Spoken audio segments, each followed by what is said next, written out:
Hello, everybody. Welcome back to Your Human and You. I don't know. Anyways, this is gonna be the Grand Galloping Gala. I'm guessing something big is going to go down because there's part 1 and part 2, chapter 31 and 32. So I'm gonna combine these two chapters together. I'm not sure how that's gonna be. Anyways, let's just hop right into it. Chapter 31, the Grand Galloping Gala. I adjusted the cuff of my sleeve, fidgeting with the material as I stared at myself in the mirror. True to her reputation, Rarity exceeded expectations when it came to my outfit for this Grand Galloping Gala thing that everyone was so excited about. She had made me a dark lavender overcoat with a lighter lavender shirt underneath, a simple pair of dress pants, the same color as the overcoat. Completed with the outfit, Twilight's cutie mark was as well.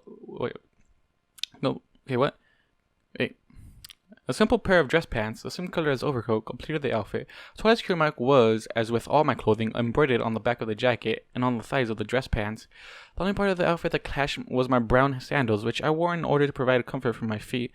Marble flooring was nice and all, but after walking on it for a while in bare feet, my soles were beginning to get sore. And if there was one thing that Canterlot cast out a lot of, it was marble floors. Sighing, I ran a hand through my shortened hair. I had gotten a haircut the other day. Let me correct that. 2 days ago, Rarity had ambushed me when I had been wandering around town on my own, pulling me into the carousel boutique. She then proceeded to use her magic to hold me still and attack my head with several pairs of scissors, claiming that she was going to make me fabulous. Needless to say, my shoulder-length hair was no more. Apparently, I needed the haircut, as I had to look my best for the gala. It's actually not half bad, I mused, turning my head from side to side. My hair was now short enough that it no longer hung in front of my eyes. I no longer had to brush out of the way to see out of my one good eye anymore.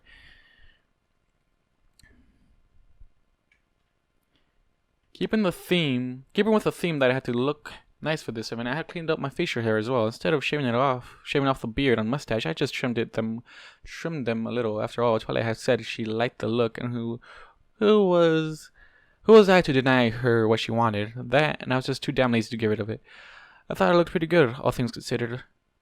You clean up nicely, tall stuff, Evera called from the large four-poster bed, where she was currently splayed onto her back. Her wings were flared by her side as she warmed herself in the heat coming from the fire in the fireplace.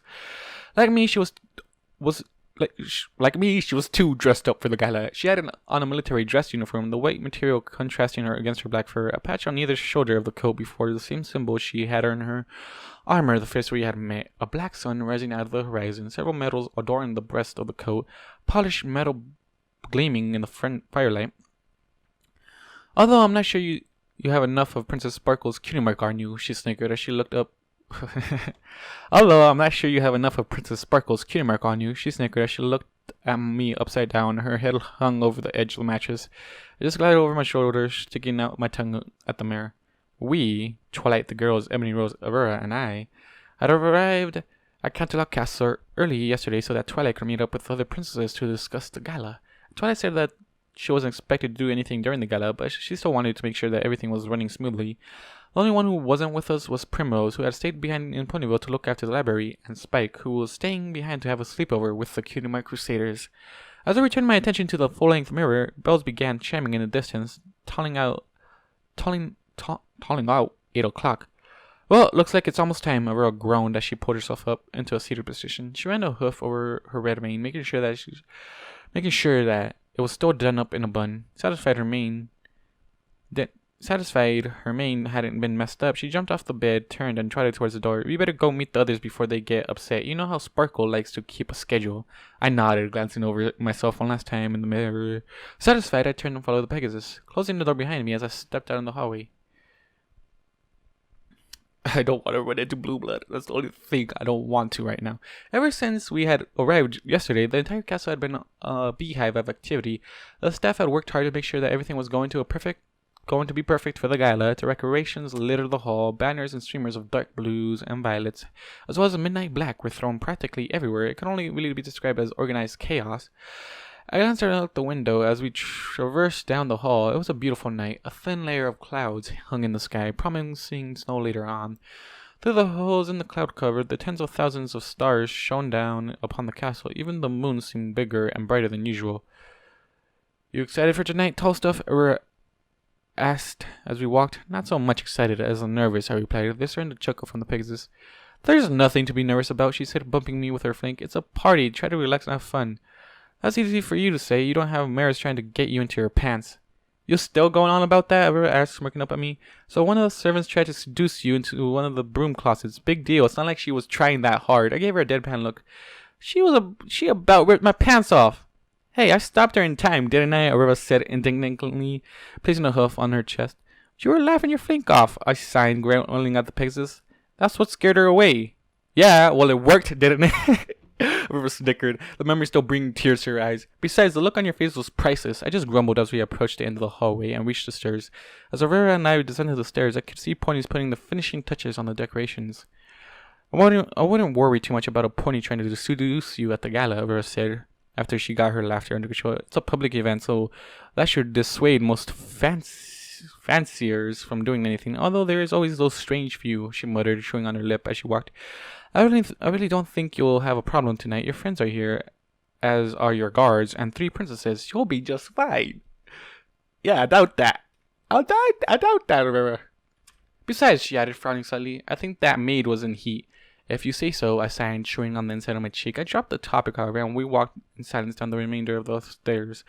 Wandering down the corridor, Aurora led me towards the main ballroom where the gala was being held. Turning around the last corner, I spotted the others waiting for us by the side entrance door. As Aurora and I drew nearer, I could see that each of the girls was dressed up in a magnificent dress, each of which seemed to complement the wearer perfectly. Pinkie Pie had a dress that was pink as she was, with blue and white accents. The white fur on the dress had stones shaped like bits of candy sewn into it, giving it a festive look that went perfect with Pinkie's bubbly personality.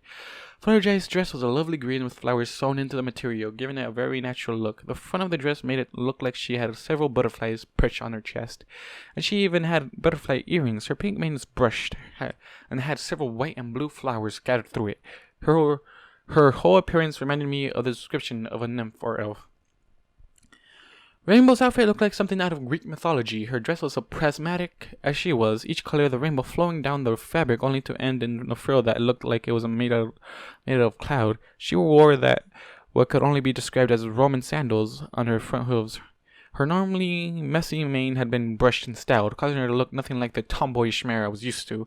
How the others had gotten her to comb her mane, I didn't know, but it actually looked good on her as an accent to the outfit. She even had a golden the head thing around her head. Applejack's dress was more akin to something out of a western movie than an actual formal ball. She had on her signature hat as well as an actual saddle. She had a pair of green cowboy boots on her forehooves. Her golden mane and tail, like rainbows, had been brushed and done up in a braid. She had a green bandana around her neck and held together by an apple-shaped clasp. Rarity, the mastermind behind all the girls' outfits, was just in an outfit that looked fit for royalty. Her pink dress had yellow accents as well as several dozen jewels sewn into it, to the point where it almost sparkled on its own. She had a necklace that bore her cutie mark, as well as a small golden tiara with a single ruby embedded in it. And then there was Twilight. I think my heart stopped at the sight of her, but I couldn't be too sure. I know my cheeks turned red as a large blush flared across my face. She was wearing a blue dress that hung down to her hind legs, completely covering her cutie marks. The dress continued up her back, where it reached a collar that wrapped around her neck snugly. A light blue saddle rested across her back, hugging her sides and causing the dress to pour slightly. All over the dress, star-shaped gems sparkled every time she moved. Silver hoof guards adorned her hooves, and seemed to sparkle as well, shining in the lights of all the torches that dotted the hall. Her mane was done up in a bun, her tiara resting on top of her head, polished to perfection. She looked every part the princess she was. I wasn't sure how long I stood there staring, but I was snapped out of my daze by the sound of muffled laughter beside me. Closing my mouth, which had fallen open, I glanced down and saw Aurora biting down her hoof as she looked up at me, her cheeks red as she tried to hold in her mirth. See something you like? She managed to choke out, smirking up at me. I turned my head away, still blushing. Shut up! Blushing, I needed the Pegasus, causing her to stumble slightly. With Aurora falling in step behind me, he was still sniggering. I turned and headed towards the others. Twilight was the first to hear our approach. Perking up, she turned and glanced over at me and Aurora. She blinked, a small blush spreading across her face before she smiled and waved. This caused the others to halt their conversation and glance over. Rarity's eyes instantly lit up when she saw me. Oh my, she cooed. A smile spread across her face as she looked over at me. I must say, your outfit turned out better than expected, darling. Truly magnificent. I'll say, Pinkie chirped. You look like you're ready to party. Rainbow just nodded, her cheeks as red as an apple. You look very good, Twilight said softly, her wings ruffling at her sides. Very handsome. My face lit up again, and Vera jammed her hoof into her mouth again, trying to stop from howling in laughter. Was there something I said? Twilight asked, looking at the Black Pegasus confusion.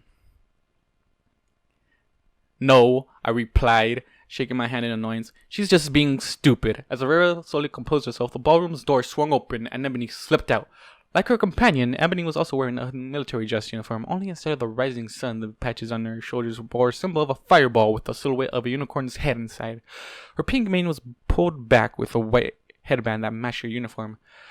Ebony opened her mouth to say something, but paused when she caught sight of Aurora's face. What's her problem? She asked, glancing up at me.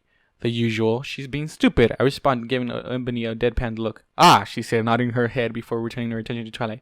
If every pony is ready, we're allowed to enter now. The princess has declared that the gala has officially started. There's a cheer from every pony present, and they began moving towards the door. As her friends filed forward, slipping into the ballroom, Twilight turned to look up at me. She had a nervous look on her face. What was I about to say? I wish it was this needs to be animated. I want this to be a whole animation. Don't care. I just want it to be one. It's not gonna be lore friendly to the actual show, but I want it to be animated. Alright, let's continue. I'm really sorry about this, she said quietly, her ears playing back as she spoke, but it's required that all humans wear a collar during the gala, and that includes you. She trailed off, her voice getting softer and softer as she looked at the floor. With a flash of her horn, my old collar was floating in front of me in Twilight's magic. I glanced from the collar to her, but she refused to meet my eye. I need to wear this, I asked, before pointing at the collar. Twilight just nodded, still not looking at me. Reaching forward, I pulled the collar out of a cloud of magic and examined it. It was the same collar that I used to wear, except for the one modification. It had a clasp in the back where Darkflare had snapped it off with my neck. This now allowed me to remove the collar on my own without the use of magic.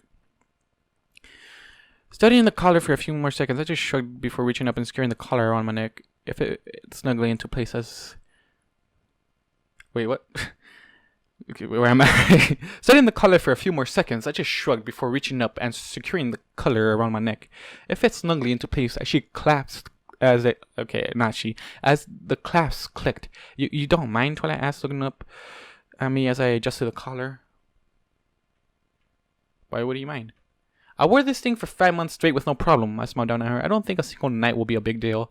At that, she flashed me a grateful smile, although she still looked ashamed. Sorry if it's degrading.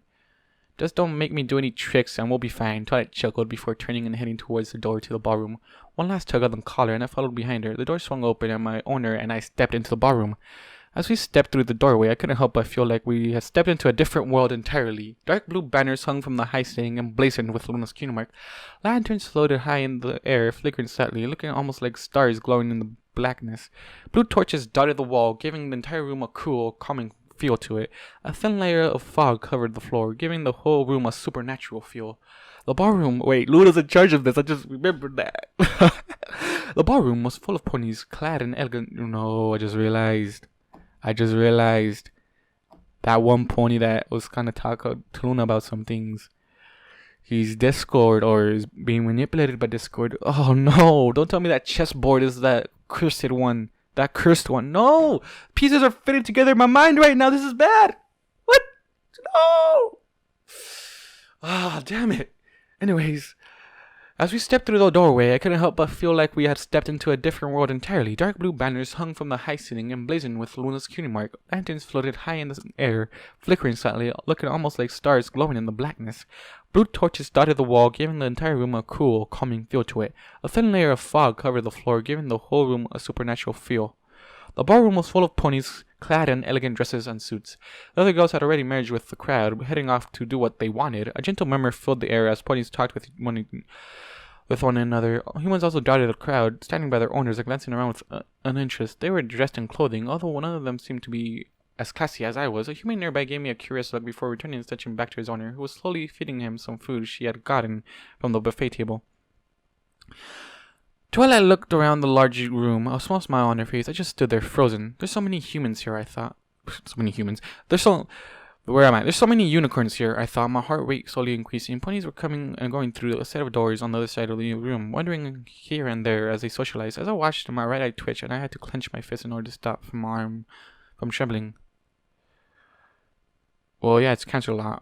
That's where all the unicorns grow up, I guess. I think the decorations turned out wonderfully, Twilight said, standing beside me. Luna was worried that it would be too much. She didn't want any pony to think that she was trying to be overbearing. She glanced up at it, smiling until she saw my face. Are you alright? I nodded, swallowing thickly as I looked down at her. I'm fine, I sighed, my hands trembling slightly. No, you aren't, Twilight replied, frowning slightly. Max, what's wrong? You can tell me. Before I could respond, a unicorn mare walked up, a little too close for comfort, and I flinched involuntarily. Twilight's gaze darted between me, the mare, and myself before a look of dawning comprehension flashed across her face. No point's gonna hurt you tonight, she said softly, leaning against my leg. You don't even have to worry about that.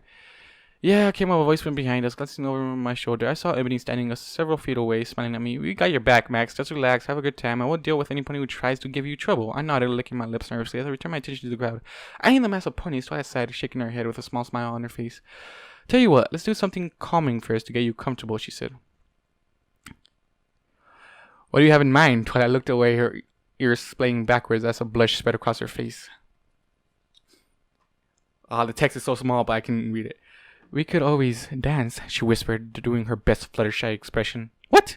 I asked, not hearing her. She bit her bottom lip before looking up at me, her small blush growing darker. Clearing her throat, she swallowed nervously before she spoke again. We could always dance, she said, giving me a nervous smile. Cadence always said that when she is stressed, dancing helps calm her nerves, so I figured that it might work for you as well. I mean, if you want to. I blinked down at her, confused. Dancing, I asked. Do you think dancing will help? Twilight nodded. And you want to dance with me? Only if you want to, Twilight said, not looking at me. I chewed on my cheek as I looked down at the adorable mirror, that beautiful mirror that wanted to dance. Yes, they fell in love with each other, which is beautiful. But right now, they both need to get over this one step. What would the other ponies think about one of their princesses dancing with a human? I don't care what they think, Twilight said, scratching up her face. They can gossip all they like. You need to relax. Plus, I just want you to have a good time tonight, and I thought you might like to dance. Yeah, but it's you. It's you that wants to dance. Like, he could always ask the other girls just for the fun of it. Why do you want to dance with me, though? I just thought it would be a fun thing we could do together, Twilight huffed, stumping her hoof. If you didn't want to dance with me, you could have just said so. She lowered her head, her ears playing back. Tears began forming in the corner of her eyes, and she sniffed slightly. The sight caused me to wince, instantly regretting my careless response to her request. She just wanted to help me feel more comfortable. Great going, Max. I wouldn't mind dancing with you, Twilight perked up instantly, giving me a small smile as she wiped tears from her eyes. Really? She asked. I nodded, smiling down at her. I have to warn you, though, I can't dance. Yes, this is going to be an interesting show. Well, that makes two of us, Twilight says, giving me a sheepish smile. I'm pretty sure we can figure it out as we go along, though. This earned a snicker from Ebony, who remained in the background like a watchful shadow. Come on, Twilight said. Is Ebony just eavesdropping as well? Because this would be interesting from her perspective, I can say that. Come on, Twilight said, motioning her with her head towards an open space in the crowd, which I assumed was the dance floor. As we made our way through the crowd, I tensed, trying to keep myself calm. Glancing over my shoulder, I saw Ebony following us, keeping her distance, but never straying over far. When she saw me looking, she gave me an encouraging smile, which I returned half-heartedly. Yeah, you just can't smile in this public place, no! Even though you're a different species and all, I'm pretty sure the princess wouldn't care, but everybody else would care. We had just reached the edge of the dance floor when we were stopped by a unicorn guard.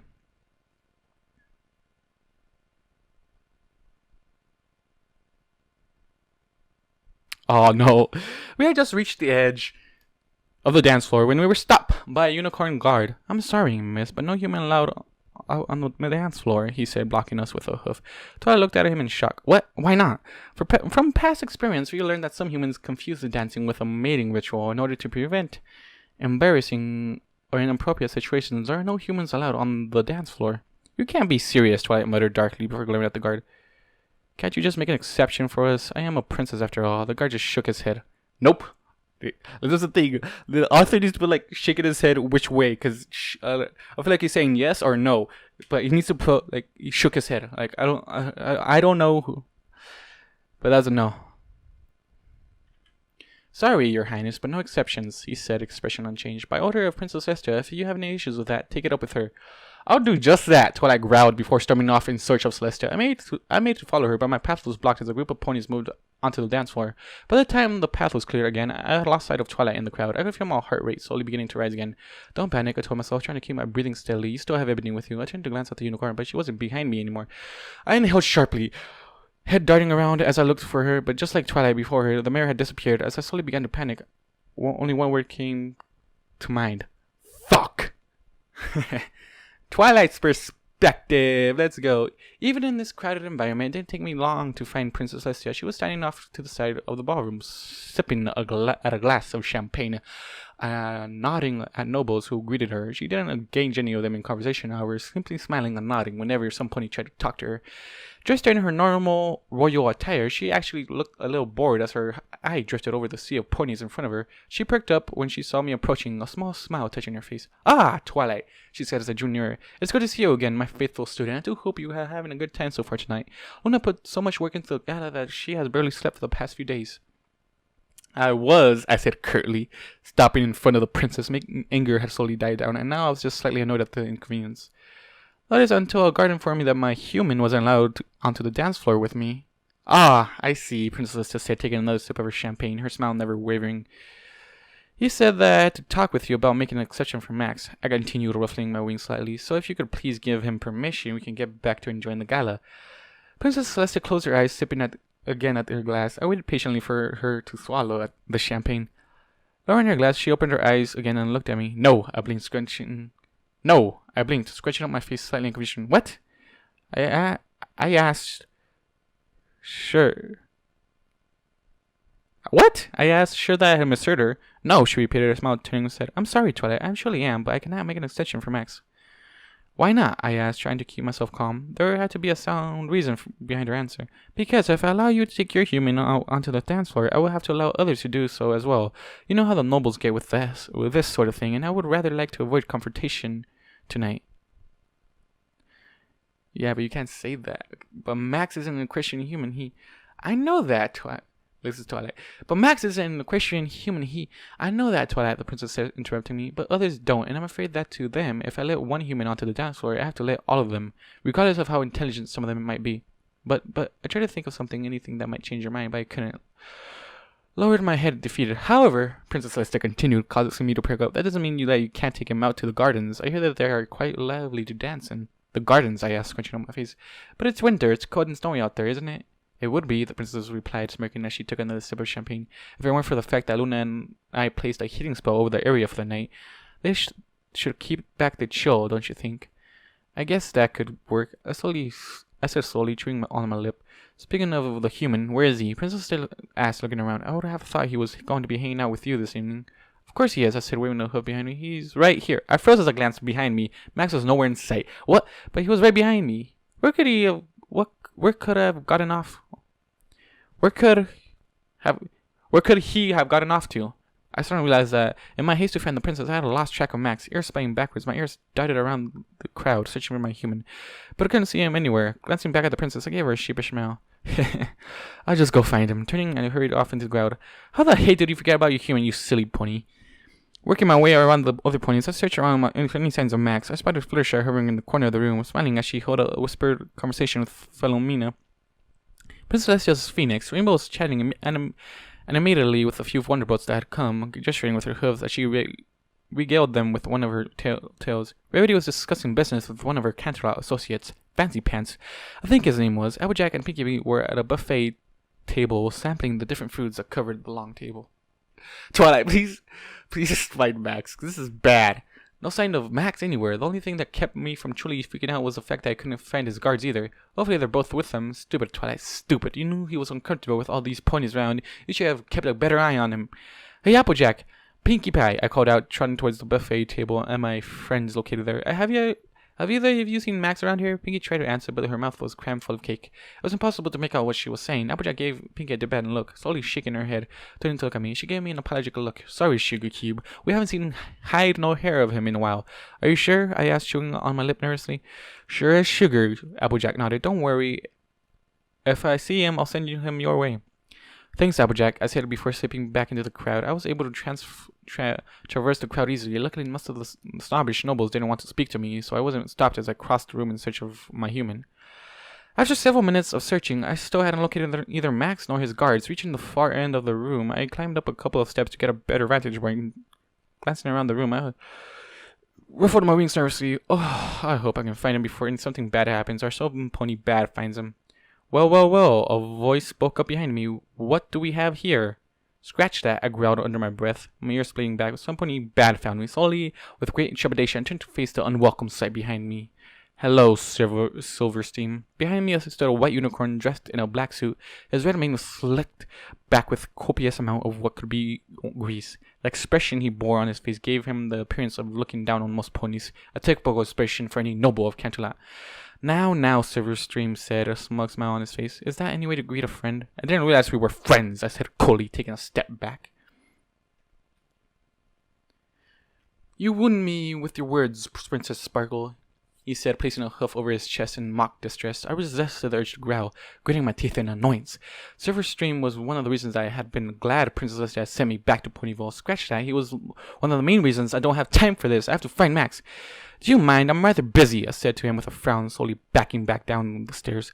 Of course not, Your Highness. I find that I always have time for you, Silver said, winking flirtatiously, and I had to resist the urge to vomit. Turning, I made to walk away, but was blocked by Silverstream stepping down and blocking my path. Come now, Princess, he said. Why the hostility? I'm not in the mood, Silver, I growled, having to take a step up the stairs in order to distance myself. You have wings, Twilight, just fly myself from him. Then how about you and me get a few glasses of champagne and start setting the mood, he asked, wheeling his eyebrows at me. Not interested. Come now, just imagine it, he continued, unperturbed. Our two families could benefit greatly from our union. Why together we could be one of the richest herds in Equestria. Nay, all of Equus, especially with your status as princess on the element of magic, with my family's silver mines and your family's ties to the guard, it will be perfect. And just think of the foals, he smirked, his eyes running over my body, causing me to shiver. Why, with my looks and your power, they would be positively gorgeous. I believe the mayor said, no scumbag, a voice growled, causing both Silver and I to jump slightly, looking around. I breathed a sigh of relief when I saw her spoken up. Avira! The Pegasus stepped up beside me, glaring at Silverstream with a ferocity that could make Ursa Minor cower. Her teeth were bared and her wings flared. What did you just call me? Silver asked, outraged. Scumbag, tumor head, blowhard, human blanket, Avira said, shrugging her shoulders. You take your pick. How dare you? Silver snarled, his cheeks flushing in rage. Do you know who you're talking to? No, Avira said coldly, not taking her eyes off of Silver. And I don't really care. Leaning towards me, Avira nudged me with a wing. Lady Applejack said that you were looking for Max? Yes, I said, nodding. I thought you were supposed to be watching him. I was preoccupied checking the perimeter, Avira replied. Silver's eyes darted back and forth between us as we talked. A confused look on his face. He mouthed Max's name, blinking several times. Don't worry, Avira said, giving me a small smile. I'm sure Major Rose is with him. Giving Silverstream one last glance, Avira turned and motioned for me to follow her.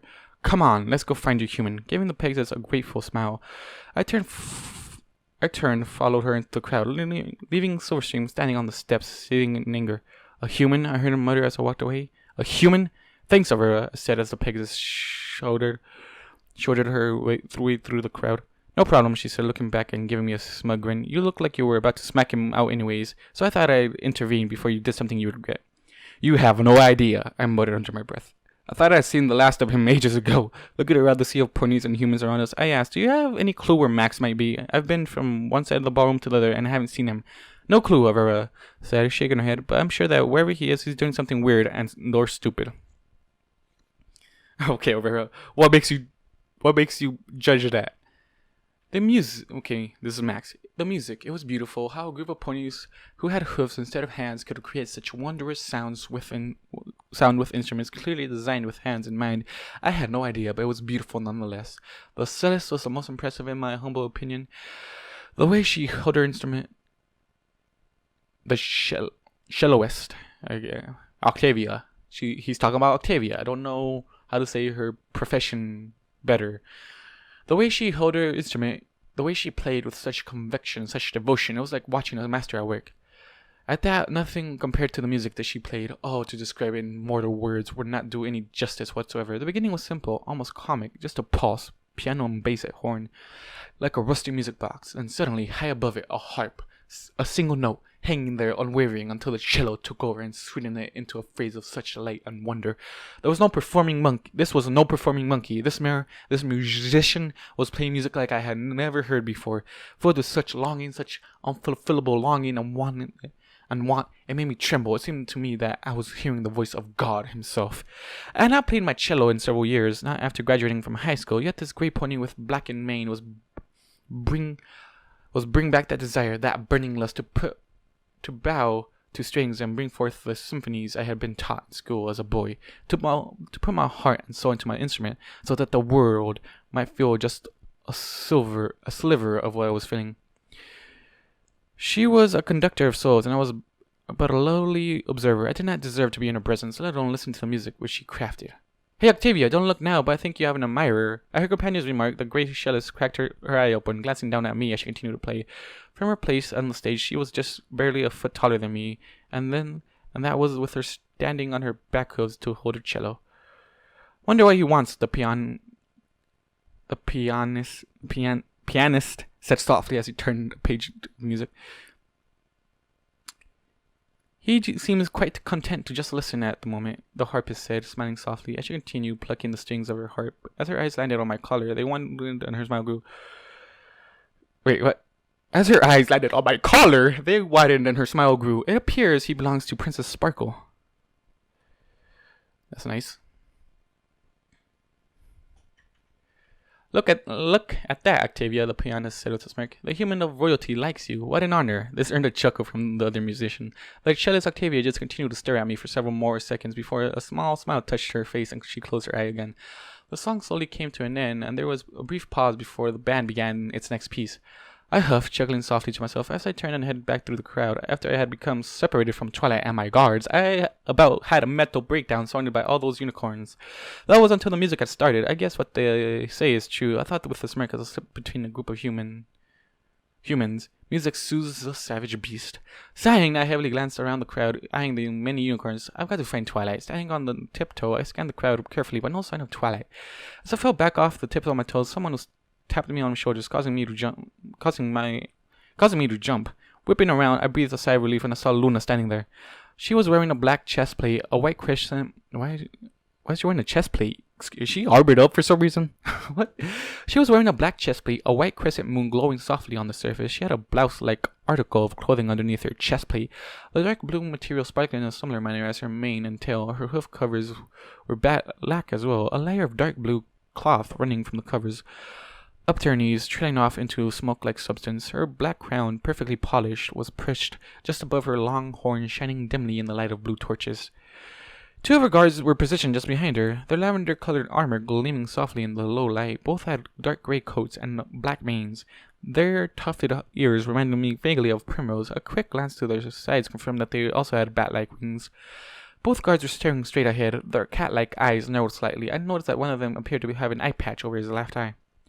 We are sorry, Luna said softly as her blue eyes stared at me. I noticed that she had a hint of makeup on, a scent in her eyes and cheeks. We did not mean to scare you, dear human. That's okay, I signed, giving the lunar princess a quick smile. No harm done. We have just managed to escape the throngs of nobles wishing to talk to us, Luna explained. We were going to meet our sister, but saw you in the crowd and decided to stop for a brief chat. Are thou enjoying thyself tonight? She asked, her tone hopeful. I winced inwardly, a sheepish smile on my face. The music's nice. With a hopeful expression on her face, I didn't have the heart to tell her that I was uncomfortable around so many ponies. Luna nodded her head, looking over the sea of ponies milling about. We have been working hard these past few nights, trying our best to prepare the festivities, she said softly. We did not have this kind of merry-making back before our banishment, so it has taken a great deal of effort on our part to get everything ready. Our sister offered to help, but we declined her. We had to do this by ourselves and prove to ourselves that we can do this. Although, had we known that it would be nothing but nobles trying to earn favor with us, we wouldn't have tried so hard. She huffed under her breath, glaring at a passing noble. The mare squeaked and hurried along, trying to avoid the princess's eye. We swear, it wasn't this bad 1,000 years ago. It's been nothing but a nightmare, and I know nightmares. I work with him every evening. I chuckled softly, running a hand through my hair. I inhaled sharply when her words finally registered in my brain. Chewing then sat on my cheek. I cocked my head to the side slightly, glancing at Luna. Luna, can I ask you something? She perked up, giving me a quizzical look. Certainly, she nodded, a small smile on her face. How may I be of assistance? You're the Princess of Dreams, right? Yes, it is my job to enter the dreams of our subjects and make sure that none of us are suffering any nighttime terrors, she said with a nod. Why? Do you remember the nightmares I was having before you discovered me? I asked hopefully. We are afraid not, I sighed, sagging my shoulders. We were tracking your nightmares for several months, but we were unable to actually enter them. The night we found you, we punched through the cloud of darkness surrounding your dreams. The minute we stepped hoof into your nightmare, however, the dream disintegrated and you awoke. We were just in your dream long enough to pinpoint your location in the real world before we were forced out. I see, I sighed, frowning slightly. Luna gave me a puzzled look. Prithee, why art thou concerned about it? About a week ago, I was roughed up by a crazed unicorn mare. I began, but was cut off by Luna. Roughed up? But what of the guards we sent to you? She asked wearily, a frantic look flashing across her face. They not protect you? Are they not satisfactory? They're fine, I said quickly, taking a step back.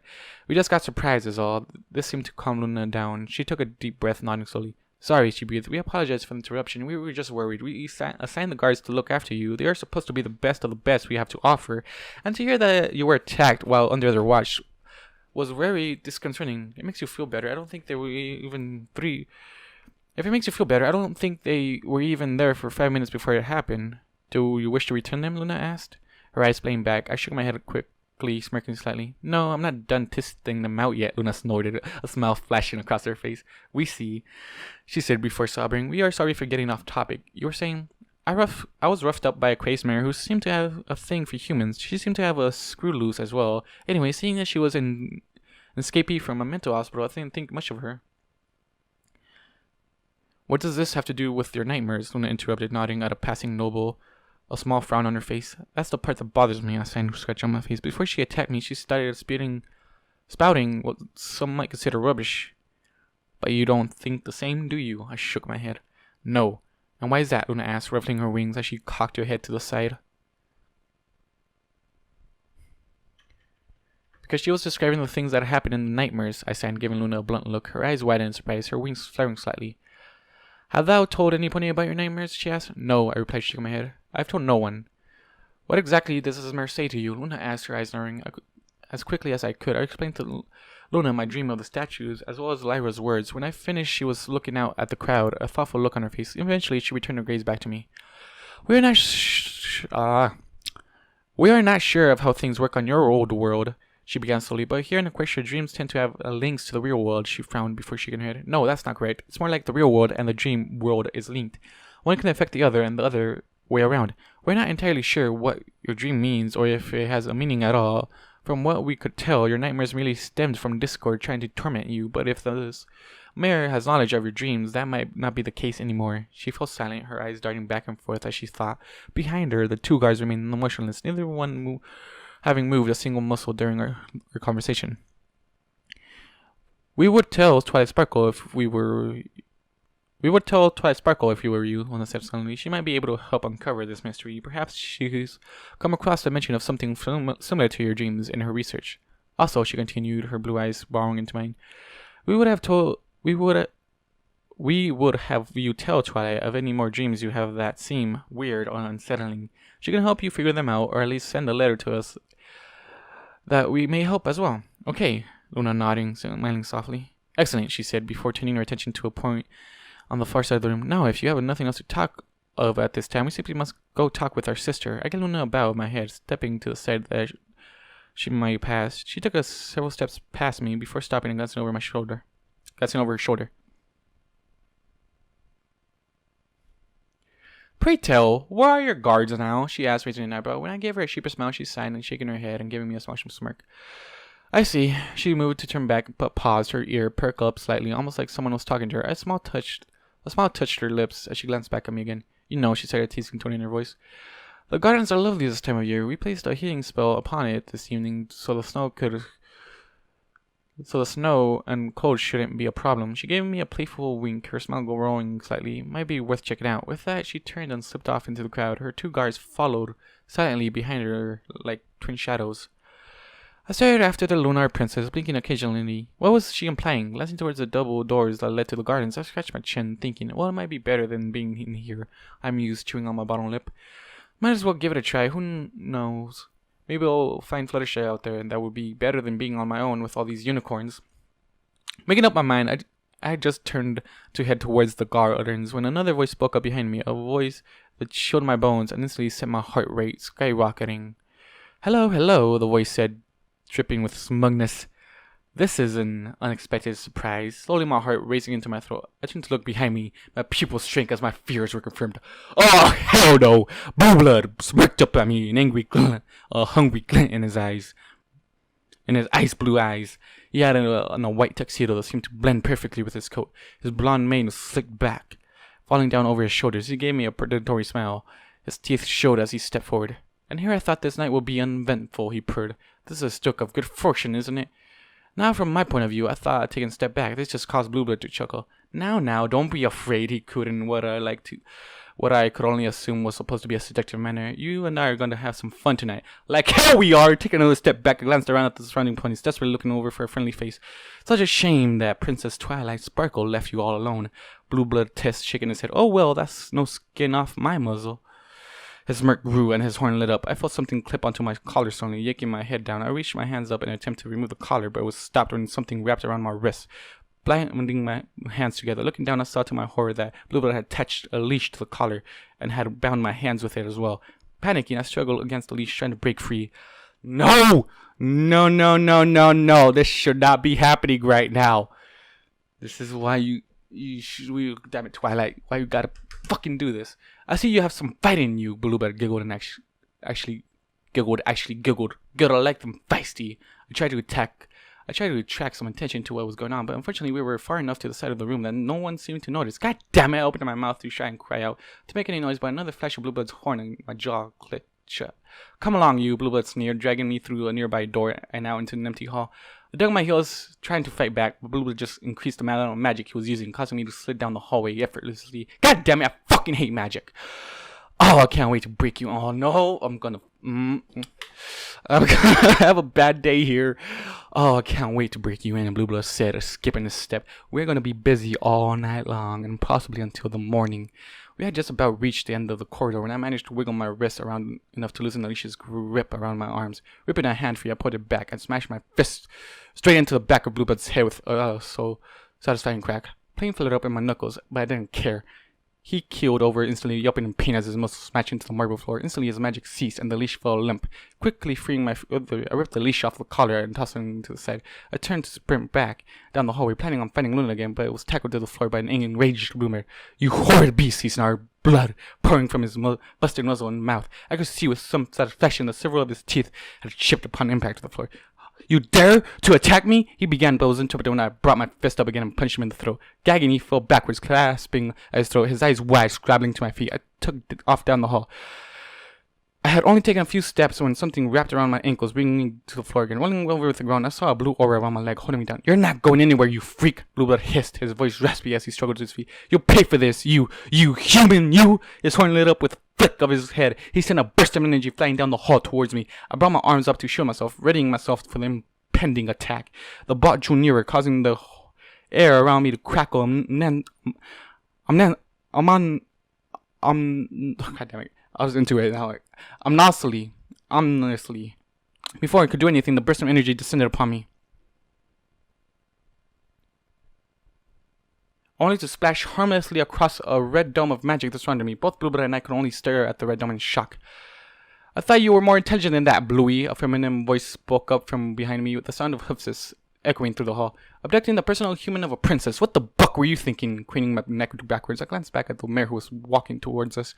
She was a unicorn, the horn protruding from her forehead, slightly longer than Twilight's. Her coat was bright white, glimmering in the dim lighting of the hall. Her mane was short and disheveled, with a two-tone blue hair covering half of her face. A black, short-cut dress hugged her body, just barely covering her cuneiform. She had several earring running up her ear in a helix piercing, the iron studs glinting as her eyes twitched. The thing stood out the most, however, were the dark blue shades she wore over her eyes. Ah, Lady Scratch. Wait. Is this vinyl? Is this vinyl? Yes, this is vinyl! Lady Scratch, Blueblood said through gritted teeth, clenching a hoof to his bleeding nose. I didn't realize you were attending the gala this year. My mare friend is playing in the band. Of course I'm going to attend. The mare scratched. Scratch huffed, moving to stand next to me as the magic dome dissolved. Now run along, Bluey. Better go to the medical wing to have your muzzle looked at. Don't want it sticking that way. She stuck her tongue out at the prince, chuckling slightly. I had to give it to the mare. She had a cocky attitude. Now, before this beast is taught a lesson, Blueblood snarled, staggering to his hoofs. Now out of my way. He stepped forward, but Scratch moved calmly to stand slightly in front of me. Her hair glowing softly, Blueblood bristles visibly. How dare you stand in my way, he growled, eyes narrowing. The mare just huffed, flicking her mane out of her face. Hey, to break it to you, Blue, but we're in the same social rank, Scratch said, cracking a large smile. There's no threat you can use against me. Please, scoffed Blueblood, spitting blood out of his mouth. I'm a noble by birth, royal blood flowing through my veins. You are simply where you are by the grace of the gods. It's not my fault Luna likes to party, dude, Scratch said, shrugging her shoulders. Yes, indeed, Blueblood said, his eyes narrowing. Now if you'd excuse me, I have a human to take care of. I don't think so, Scratch said, her voice suddenly becoming cold. You touch a hair on this human's head, and I'll torch you so badly that you would need a chisel to remove you from the floor. You wouldn't, Blueblood took a step back, his bloody mouth agape. Yeah, you're right, Scratch said, nodding her head. I had just informed Celestia about what you were up to. Blueblood's face instantly paled, which was impressive seeing as he was already white to begin with. You wouldn't, he said, his voice barely above a whisper. What? Scratch teased, cocking her head to the side. Don't want your auntie to find out you were messing around with her student, some human. I can't blame you. That's not a smart move on your part, considering that he has the protection of her 4 princesses. Blueblood just stared at the mare, hatred clear in his eyes, before returning with a flick of his tail and storming off down the hall. The mare and I watched him go until he was around the corner. Once Blueblood was out of view, the mare turned and looked up at me, her eyes hidden behind her shades. As she stared at me, she clicked her tongue absentmindedly. Yeah, totally telling Celestia about this, she suddenly said, a grin spreading across her face. Turning, she trotted quickly back towards the ballroom. Cackling madly to herself, glancing over my shoulder in the direction Blueblood talked off, I took a shaky breath and followed her after the mare quickly, better her than Blueblood. When we entered the ballroom, Scratch paused, looking back at me, raising a hoof. She waved it at me in a general shooing motion. Go on, get. I got nothing for you, stud. Turning, she slipped off into the crowd, disappearing into the mass of ponies. I just stood by the door, gazing out across the ballroom. Sighing, I shook my head, frowning slightly as my heart slowly began to calm down. When am I supposed to start having fun again? My eyes fell upon the doors to the gardens again, and with another sigh, I slowly made my way towards the doors. Hopefully there's no ponies out there at the moment, I thought, rubbing my sore back. I can't take much more fun tonight. Back to Twilight's point of view. What do you mean you don't know where he is? I growled, glaring at Ebony Rose. The mare shrunk back, pawing at the ground nervously as her eyes darted between me and Aurora. We had found her wandering around near the dance floor, looking for Max as well. She seemed as surprised as us to find that he was missing, which didn't help with my mood. I thought he was with you, she said, holding her hoof in front of her defensively. When you found out he couldn't go onto the dance floor, you headed off to see the princess. He started to follow you behind you, didn't he? Started, maybe, but he wasn't there when I arrived, I huffed, flicking an ear in irritation. You were in charge of watching him. How could you have lost him? It's not my fault, Ebony said, her ears splitting backwards. How is this not your fault? Aurora growled, glaring at her partner as she hovered in the air, her back hooves scraping the marble floor. Prince Blueblood told me that the Archmage was looking for me. He said it was important. When I saw you and Max heading off to see the princess about getting permission from Max, I thought it was the perfect time to go see what he wanted. Max would be with you and Princess Celestia, so we wouldn't have to worry about him. Well, was what the Archmage wanted as important as watching Max? Aurora asked, her voice cold. Well, no, Ebony said, dropping her gaze. When I found him, he told me that I didn't need to see him, and he hadn't talked to Blueblood at all. It was a surprise that I was even here tonight. Some guard you are, Aurora huffed, crossing her forelegs over her chest. I winced slightly at the cold tone in her voice. That may be a bit much. Well, what about you? Ebony cried, pointing at Aurora with a trembling hoof. You're in charge of guarding him as well. I was checking the perimeter, like I was supposed to, Aurora snarled, pushing her voice into Ebony's. Don't you dare try to push this off on me. The coming dawn doesn't allow for screw-ups like this. The unicorn stumbled back, blinking terribly up at the angry Pegasus. Lowering her head, she looked off to the side, biting her bottom lip. I sighed heavily, lowering her my head as well. Feeling my anger slowly dissipate, I shouldn't be yelling at her, I thought, looking at the teary-eyed mare. I'm as much of fault as she is, lifting my head slowly before opening my mouth. Look, Ebony, I'm sorry, okay? She cried, causing several nearby ponies to glance over at her curious. I know I bucked up. Is that what you wanted to hear? I silenced her by placing a hoof over her mouth. She blinked, tears running down her cheeks as she gave me a confused look.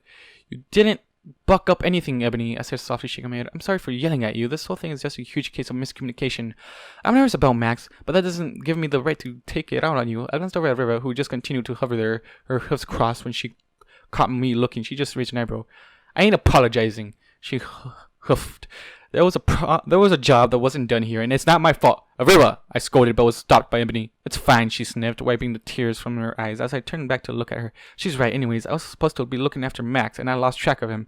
Sorry for getting all emotional about it. It's just, well, watching Discord was my first big assignment, my first real chance to prove myself, and know how that turned out. This was my chance to make up for that, but it seems that I can't do anything right. That's not true, I said, walking up and draping a wing over her. Tonight was just a snag, that's all. She just hung her head, unconvinced.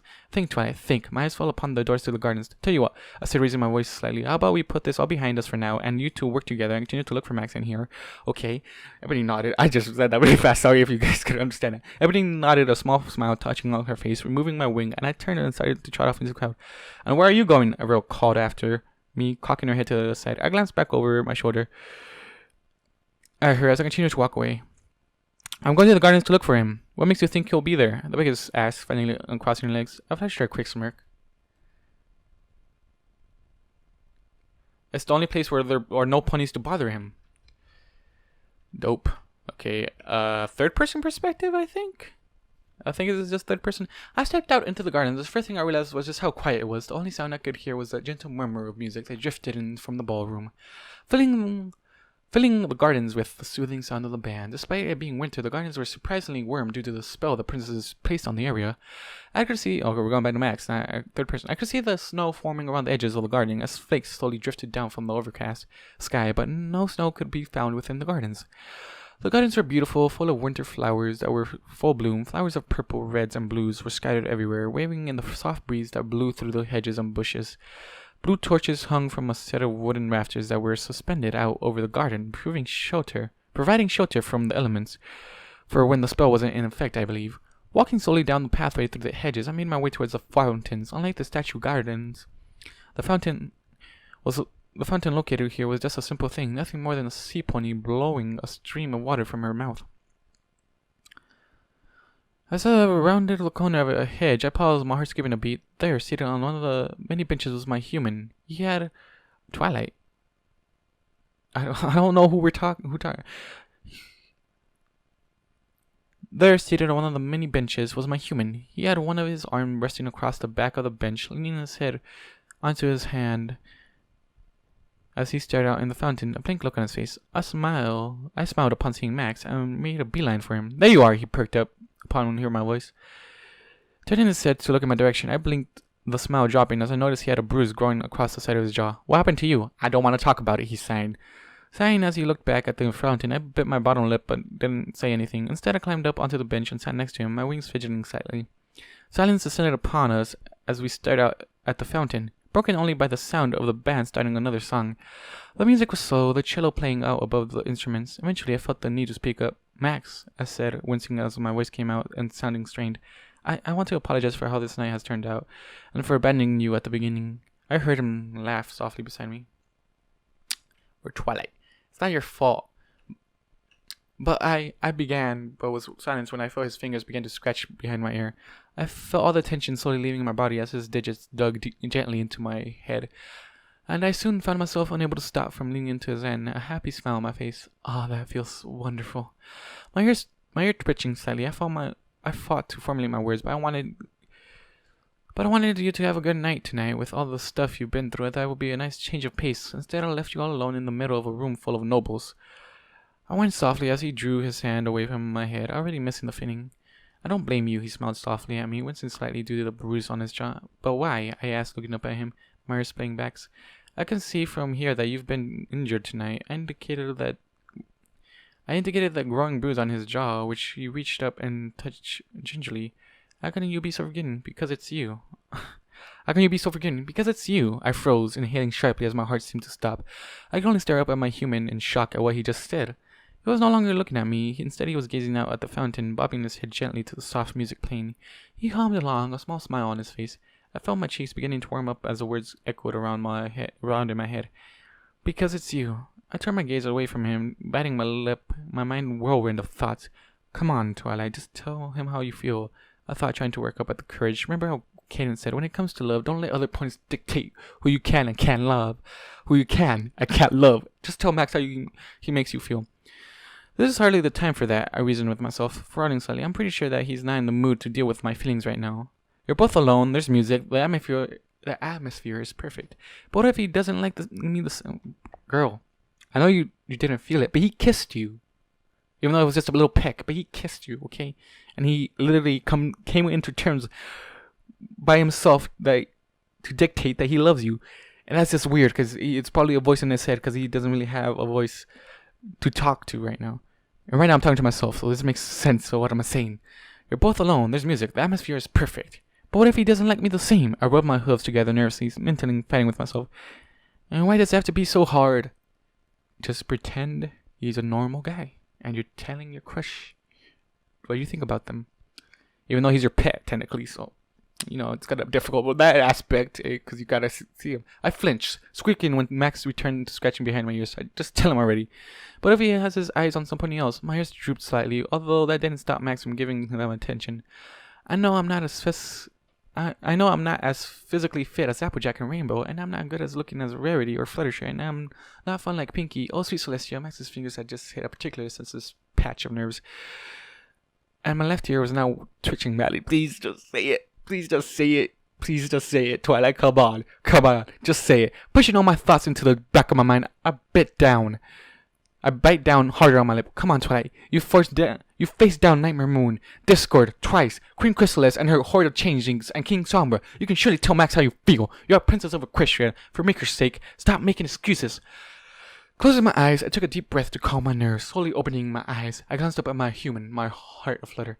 Max, at that exact moment, I was interrupted as a shrill scream rent the night air. A scream interrupted. Come on! A scream? Are you kidding me? I was so hyped to actually hear her say those words. Alright, chapter 32, let's just hop right into it. Black Pawns released? Are you kidding me?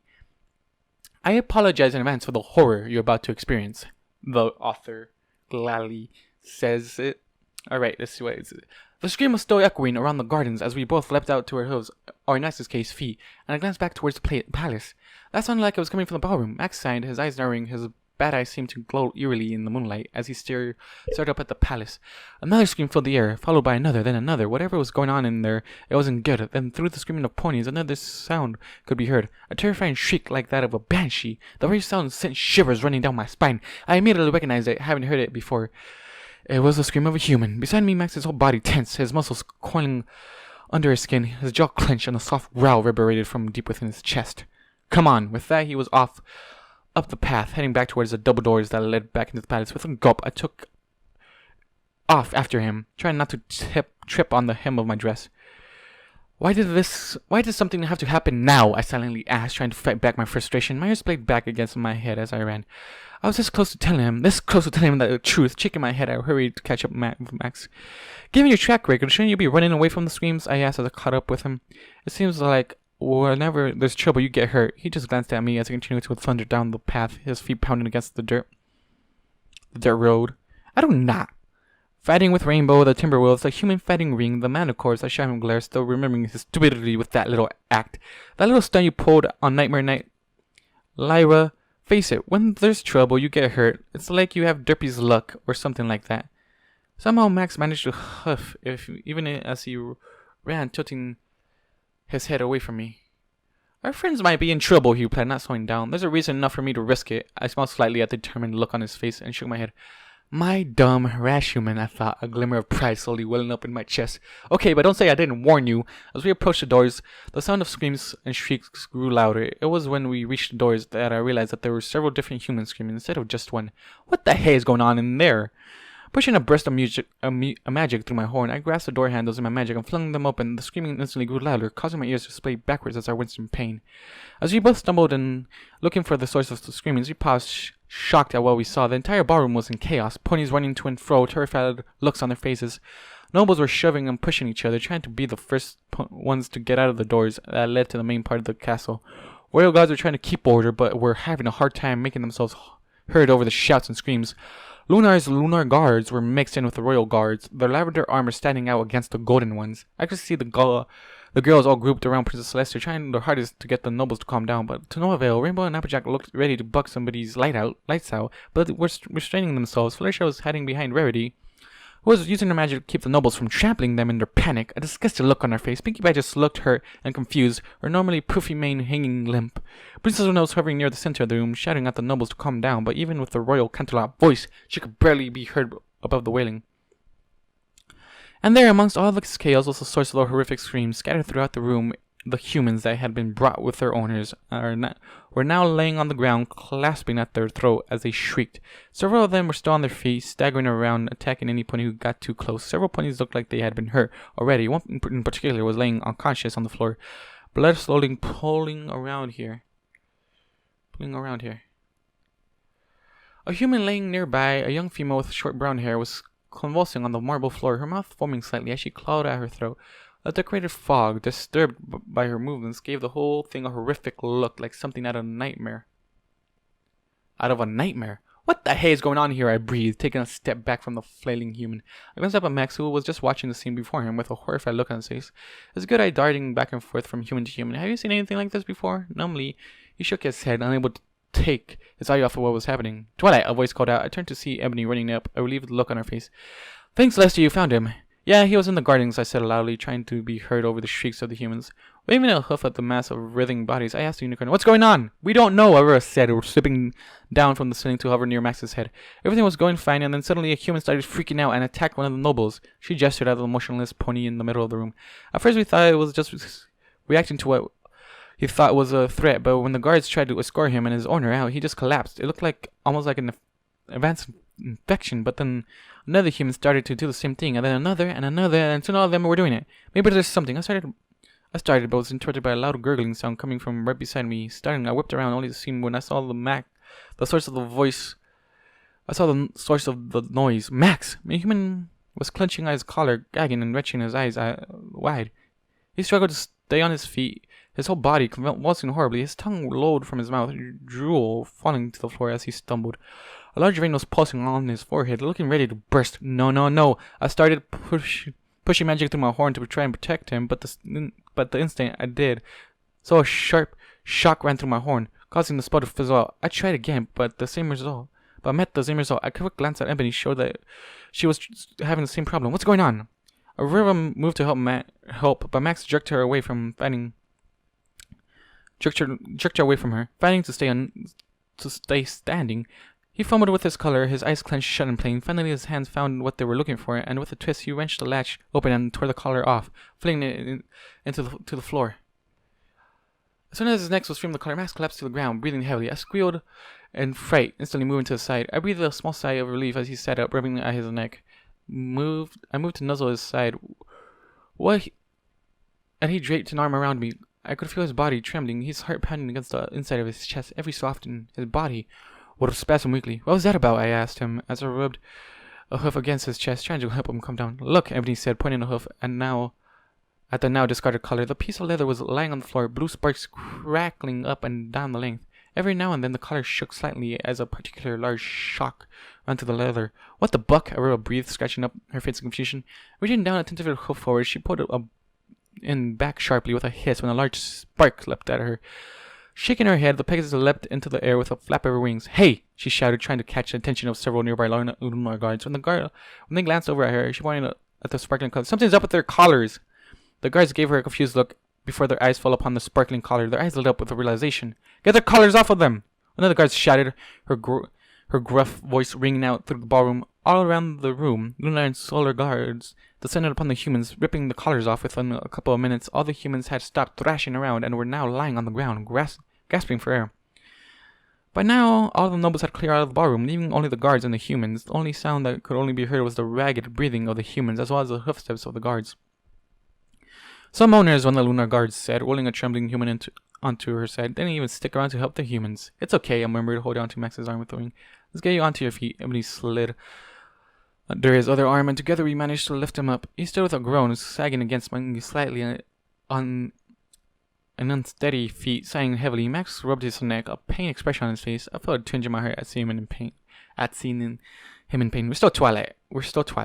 Take it easy there, tall stuff, Aurora said, hovering next to his head. Don't strain yourself until we can get you checked out. I glanced over at Princess Celestia, who was directing some of the royal guards that were bringing water to the humans. Feeling my eyes on her, she looked up and glanced over in the direction. Our eyes met for a brief second, and she tilted her head towards a side door that led to a private sitting area. I nodded once before turning my attention back to Max. Come on, I said gently, leading him towards the door. Picking our way around the prone humans, he stumbled slightly, and I placed a wing against his back. His entire body was shaking, but if it was out of fear, the adrenaline coursing through his system, or because of the horrible shock he had just gotten, I didn't know. Reaching the door, I swung it open with a push of my hoof and eased Max on through. Once inside, Max collapsed into a chair, groaning softly as he sunk into the cushion, his eyes closed. Trouble just seems to follow you around, doesn't it? Aurora asked jokingly as she settled down beside him. Without opening his eyes, Max raised his hand and lifted his middle digit towards Aurora. She blinked, a confused look across her face. What's that supposed to mean? Even though my human was hurting, I couldn't help but giggle at the look on Aurora's face. So it seems I was right. Do you regret not running in the opposite direction? I asked Max, the result in me becoming the target for his middle finger. I just laughed softly, shaking my head as I ran a hoof over his arm. How are you feeling? Sore, he replied, not opening his eyes. He moved his hand back to his throat, grimacing as he did so. Here, let's check you out, Ebony said, moving to stand in front of Max. Standing up on her back ribs, she leaned in to get a closer look. As she gently pulled his hand aside to check his neck, the door to the room opened again. I tensed slightly but relaxed when I saw who it was. Princess Celestia, Luna, and the girls all slipped in, with looks of concern on their faces. How is he, Major? Princess Celestia asked, glancing over at Max. His neck is slightly burnt from the color, Ebony said, using her hoof to gently lift Max's head so she could get a better look. I winced when I saw the red band of his skin around his neck. Nothing too serious, thankfully. A minor first-degree burn, some muscle spasms every now and then, but those should pass. She placed an ear against his chest, listening for a few seconds before backing off. Heart sounds normal. Doesn't seem to have been affected by the shock. He also has some bruising around his jaw, but I'm not sure if that was due to the collar or something else. Is he gonna be alright? Fluttershy asked, wearily fluttering over to stand next to Ebony. He looks good overall, considering what had happened, Ebony said, falling back down onto all fours and stepping away from Max. He'll be sore for a couple of days, but he should be fine. Relief flowed through me at those words. Thank the Maker. Okay, does everybody know why exactly the colors are acting up like that? Rainbow asked, glancing around at the other occupants of the room. Last I checked, colors weren't meant to do that. They aren't, Princess Celestia said with a frown. It would appear that somebody placed a large magical field over the ballroom. Any color within the field will suddenly become electrified and shock the wearer. It also affected the horns when magic was attempted. But who would do such a thing to all those humans? Fluttershy asked, her eyes tearing up slightly. What could they possibly gain from hurting all of them? Yeah, Pinkie Pie said, her mane still straight. All they did was ruin a perfectly good party. We're not exactly sure who did it, Princess Celestia said, ruffling her wings slightly. Whoever it was, they would have to be an incredibly talented magic user in order to single out only the collars and horns. Nothing else was affected by the field. That kind of precision is extremely difficult to manage, considering each collar could be made out of different material. As for why, at the moment we cannot say, she said, hanging her slightly. But right now our guards are looking into it. Hopefully they will be able to find some answers. Also, once I can find the Archmage, we'll get him and the Academy on the case as well. A gentle murmur of understanding ran through the room as everybody digested the information. It was the Archmage, though. That's the thing. The Archmage has planned all this. I sidled up closer to Max, nuzzling his arm. Out of the corner of my eye, I saw Princess Celestia smile slightly, along with Rarity smirking. I didn't care, especially when Max started scratching my ear again. Look on the bright side, Aurora suddenly said, turning to look at Max and giving him a big grin. At least none of the nobles tried to jump ya. Slowly, Max turned his head until he was glaring at Aurora. I whined softly when he stopped scratching. Dang it, that felt good. You're wrong about that, he told the Pegasus. Oh, Aurora's smile vanished and her ears drooped. I could only look up at my human in confusion. Wait, what is he talking about? We are sorry that night turned out like this, Luna said, interrupting my thoughts. We wanted this night to go perfectly for all involved, but it appears that that won't be the case. She hung her head and a defeated look on her face. Come now, Luna, Princess Celestia said softly, draping a wing over her sister. It wasn't all that bad. It certainly wasn't your fault. Yeah, Max sighed, smiling slightly, although it looked a little more like a grimace. There were some parts that I enjoyed. When I looked up at him to ask what he meant, I saw that he was eyeing a bruise on the back of his hand as he signed. It was already turning to a nasty shade of purple. Ebony saw where he was looking as well, and she tissed, shaking her head. How did you get that bruise? She asked, sounding slightly annoyed as she eyed the injury. I punched Blue Blood, he replied with a smirk. You did what? I shrieked, looking at him in horror. What possibly possessed you to do that? He was trying to kidnap me to his bedroom, so I defended myself. Max shrugged, still eyeing the bruise as he signed. I regret nothing.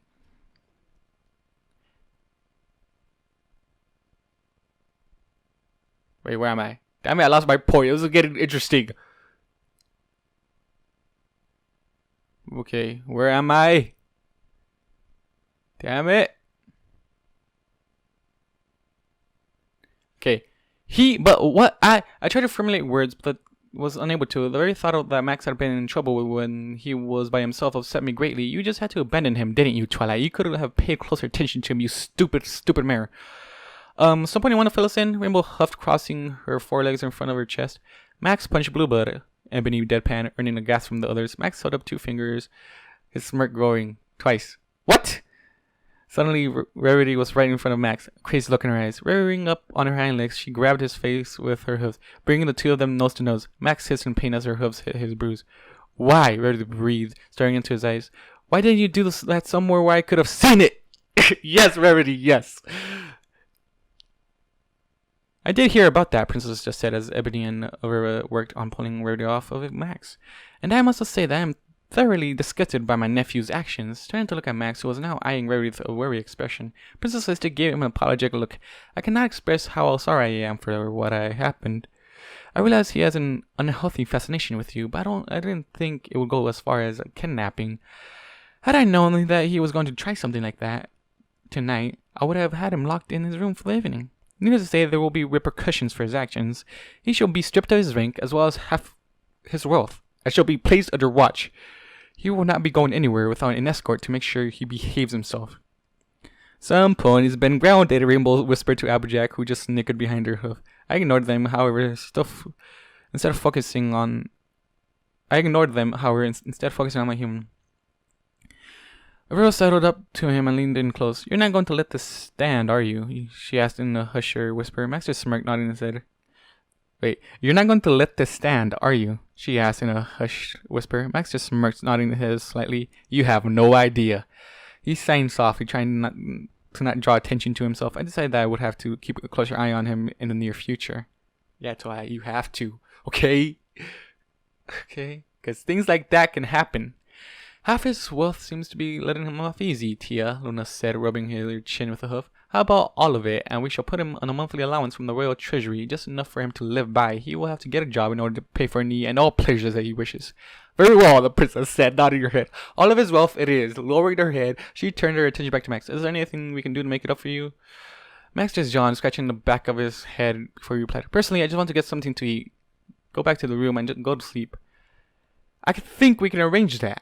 Bam! Everybody jumped as the door to the room flew open. Ebony and Aurora were both in front of Max in an instant, taking up defensive stances. Princess Celestia and Luna wheeled around, their horns alight with magic. They calmed down when a lunar guard rushed in. What is the meaning of this? Luna asked, her gaze stern. The guard stopped before the two princesses saluting. Apologies for interrupting, he said, his tufted ears splayed back. But unfortunately, we have a situation. What's the situation? Molatic wind. Who the heck is this? This is their perspective. Don't know who this is. Not many ponies knew it, but the dungeons within Canterlot were unique, unlike the rest of the palace, which had been crafted painstakingly by Horn and Hoof. The dungeons were made out of marble and gilded paint. They were carved out of the stone of the mountain itself. While Canterlot, in all its glory, was no more than 800 years old, the caves that made up the dungeons were all at least 200 years in age. Buried deep within the mountain, Canterlot was perched on. No natural light reached the ponies, and other creatures unlucky enough to find themselves imprisoned there in order to reach dungeons. One had to travel down a long set of stairs carved into the stone. Darkness surrounded the steps, only broken by the occasional red torch. The fact that one side of the stairs dropped off into a massive chasm just made it more perilous. Once you reached the bottom of the stairs, you had to cross a bridge that spanned over a large natural underground lake, the bottom of which was too deep to reach without assistance from magic. Even though no pony had ever dived into the lake, dark creatures lurked in the still waters. Large faint fish with glowing lures on their heads. Massive eels with rows of sharp teeth, and large jellyfish with stingers 30 feet long that glowed eerily in the dark. There were even rumors going around that guard that something lived down there that had long black tentacles and large glowing green eyes the size of a grown pony.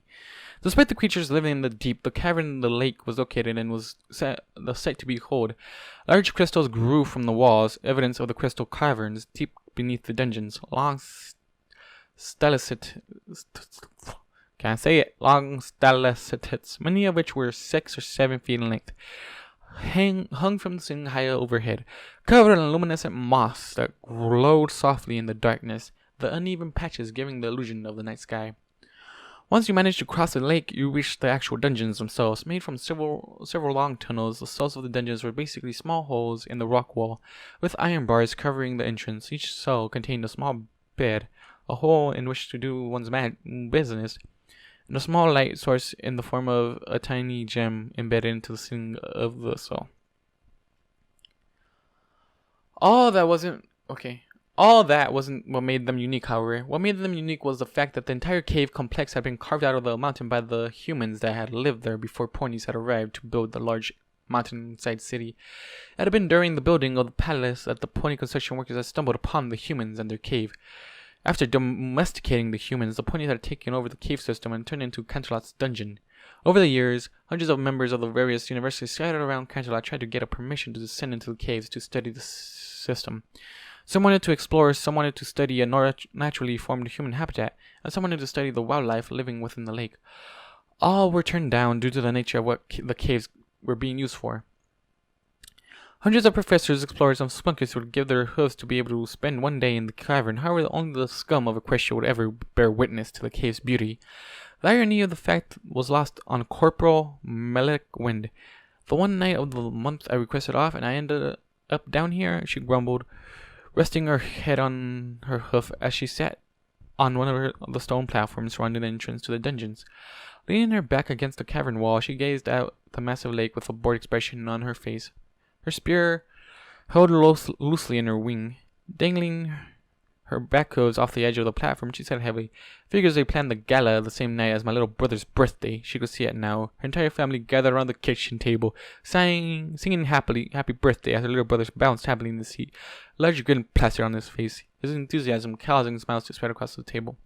His first birthday since getting his Q mark, and it was the first birthday she couldn't be there with him. Instead, she was stuck in the pit, on guard duty.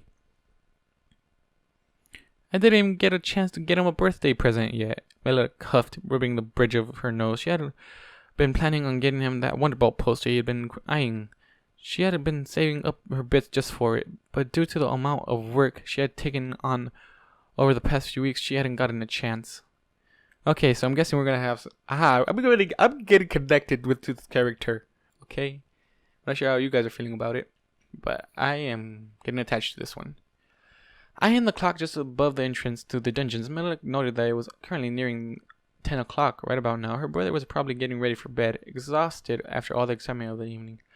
"Happy birthday, bro," she said, a feeling of melancholy falling over her. After finally, she brushed some of the dust off her blue coat. Unlike the rest of her family, all of whom were covered in white fur, Wind had been born with a coat of the most lovely shade of aqua blue. It was this blue coat, combined with her abnormally large wings, that had earned her the nickname Blue Heron amongst her fellow guards. A loud growl suddenly echoed around the cavern, causing Mela to blink in surprise. Perking up, she looked around, trying to locate the source of the noise. The lake remained still, no ripples from something breaking the surface. It took her a few seconds to realize the noise was coming from her stomach.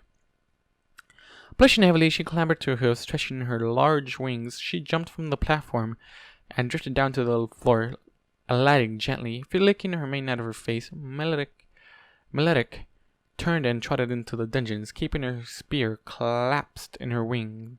Almost immediately, she turned and slipped into a small doorway just on the inside of the tunnel entrance.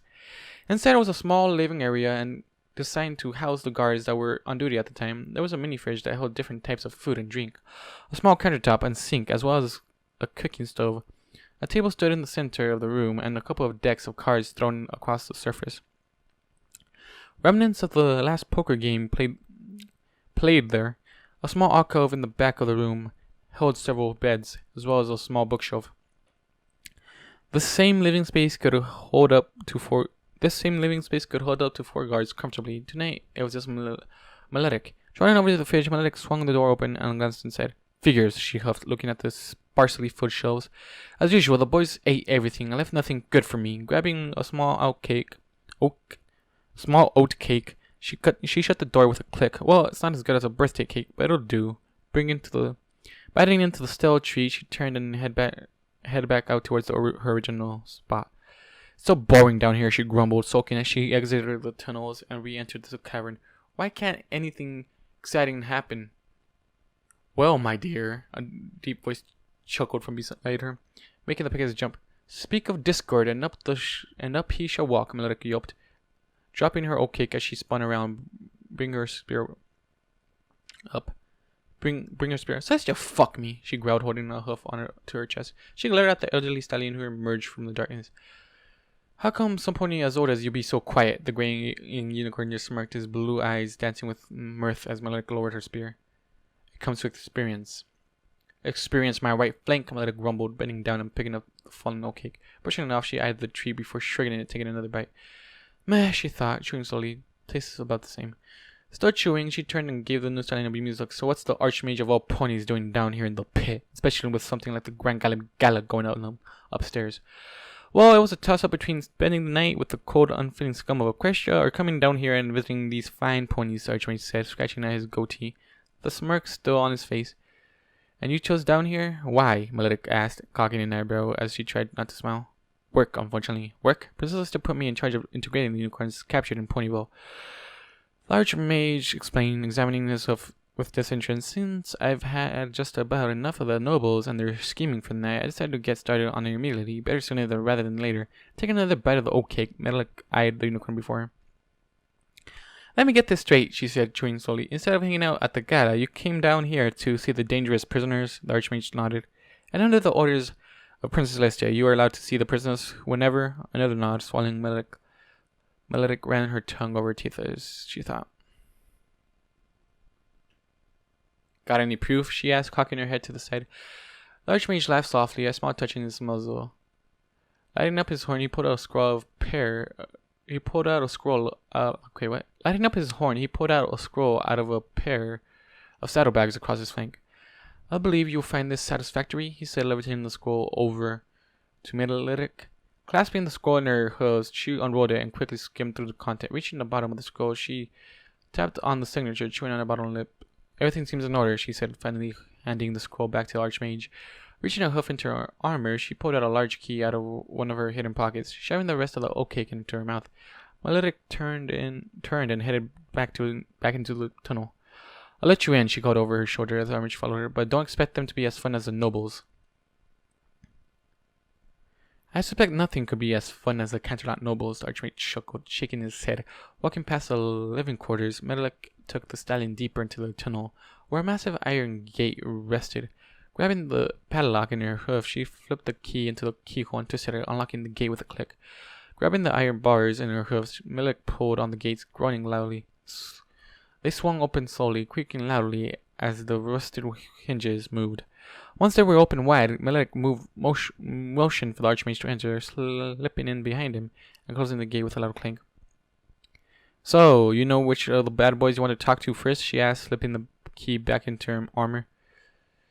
She turned and started heading deeper into the tunnel, nodding. The archmage fell in step behind her. I was hoping to talk to the leader, Dark Fleur. I believe his name is... Dark Fleur it is. Oh, come on. Golden ingot. Alright, I'm taking a water break real quick. God.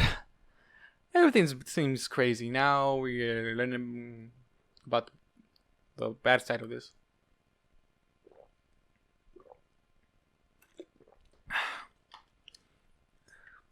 But come on, though. Twilight was about to say her feelings about him. I was so hyped, but no. All I gotta say, author, you better not keep that little part of the story hanging, because I'm gonna be really upset. When did my life... Okay, this is Golden Ingot's perspective. When did my life go so wrong? Golden Ingot thought, laying on the small, uncomfortable bed within the cell, staring at the Rocky sitting above him. Golden tapped himself against the wall absentmindedly, a small frown on his face. His originally pristine golden coat and mane were now matted and ragged looking.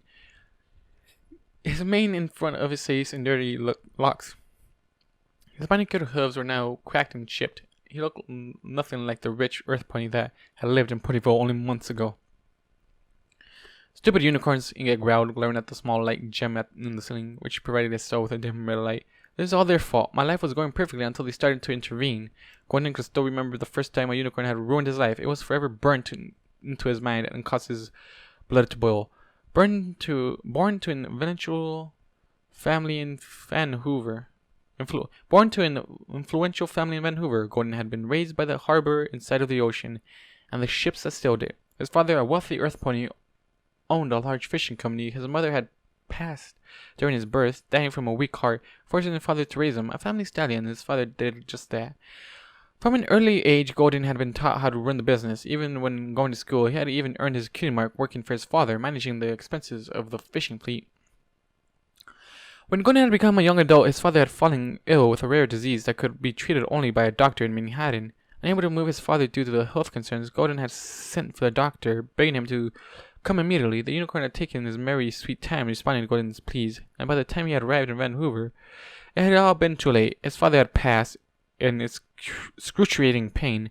With the death of his father, Gordon had inherited ownership of the fishing company, as well as all of its employees.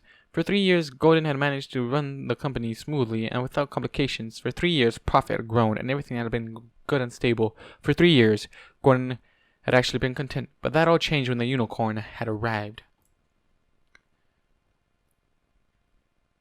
Under the guise of an up-and-coming fishing company, the unicorn and her helpers had slowly yet steadily begun to encroach on Gordon's fishing grounds. Using their magic, her workers had managed to bring in twice as many fish as Gordon's, as well as twice as big. At first it had been simply a minor annoyance, a stinging blow to his pride, and nothing more. But as the months continued, Gordon's business saw a steady decrease in sales, as well as the amount of fish that were being caught. By the end of the year, the business that Gordon had grown up with and inherited from his father went bankrupt. It had been Gordon's displeasure to have to fire over 50 workers, most of whom were relying on him for income for their families. It had been even worse to sell his father's business, one of the few things his father had left him after his death. Okay, I'm getting sentimental, but that doesn't give you the right to treat Twilight like a little bitch, okay? To the unicorn that had been destroyed. Also, she's a fucking alicorn, so you can't say shit, bitch, alright? To the unicorn that had destroyed him. With nothing left for him in Vancouver, Gordon Inget had packed up his dwindling fortune and left. Traveling from town to town looking for a new profession, Gordon's travels soon took him to Appaloosa. Arriving at the frontier town, Gordon Inget had used what little remained of his fortune to buy an old mine from an aging prospector, hiring a young colt to work for him during the summer. Gordon had delved into the earth, searching for fortune. After several months of finding nothing, Gordon had literally struck gold. It may not have been the rarest element in Equestria, but there was enough there to make him and his younger helper very rich. Soon Gordon had a growing mining company on his hooves. As the years went by, Gordon Inget's fortune continued to grow, as did his love life. Within 5 years, Gordon was happily married to a loving wife called Dusty Withers. For the first time since being driven from Vancouver, Gordon was happy. He had a loving wife, a steady income, and plans for a foal in the near future. And then it all crumbled down around him. A group of unicorns sent from Canterlot showed up in Appaloosa one day. Immediately, they had staked a claim on the Macintosh Hills, carving them up as they searched for gold, claiming it was the royal treasury. It was for the royal treasury. With the help of their magic, they had been able to locate and mine the gold faster than Gordon could even hope to. Now I see Sunny is an employed in Canterlot, but now she's working. Once again, within a year, Gordon's fortune was slipping, as was his relationship with his wife. They would constantly argue about what needed to be done, all while the company was slowly going broke. Unwilling to stand by his side anymore, Dusty had left him, taking half of his money, as well as their unborn foal. With her heartbroken and alone, Gordon had signed his company over to the unicorns and left town.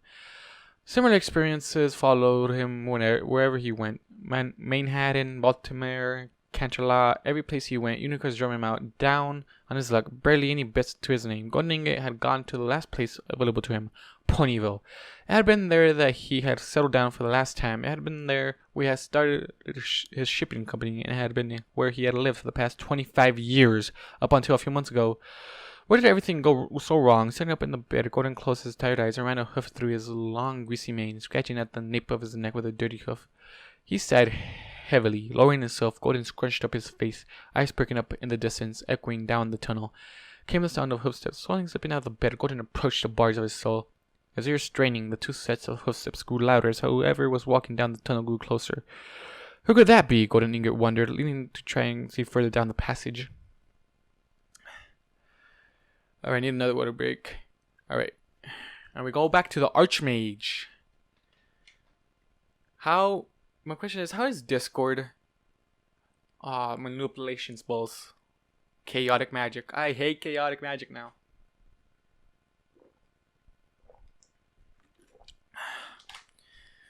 Oh man, I'm starting to hate the fucking elements in the story.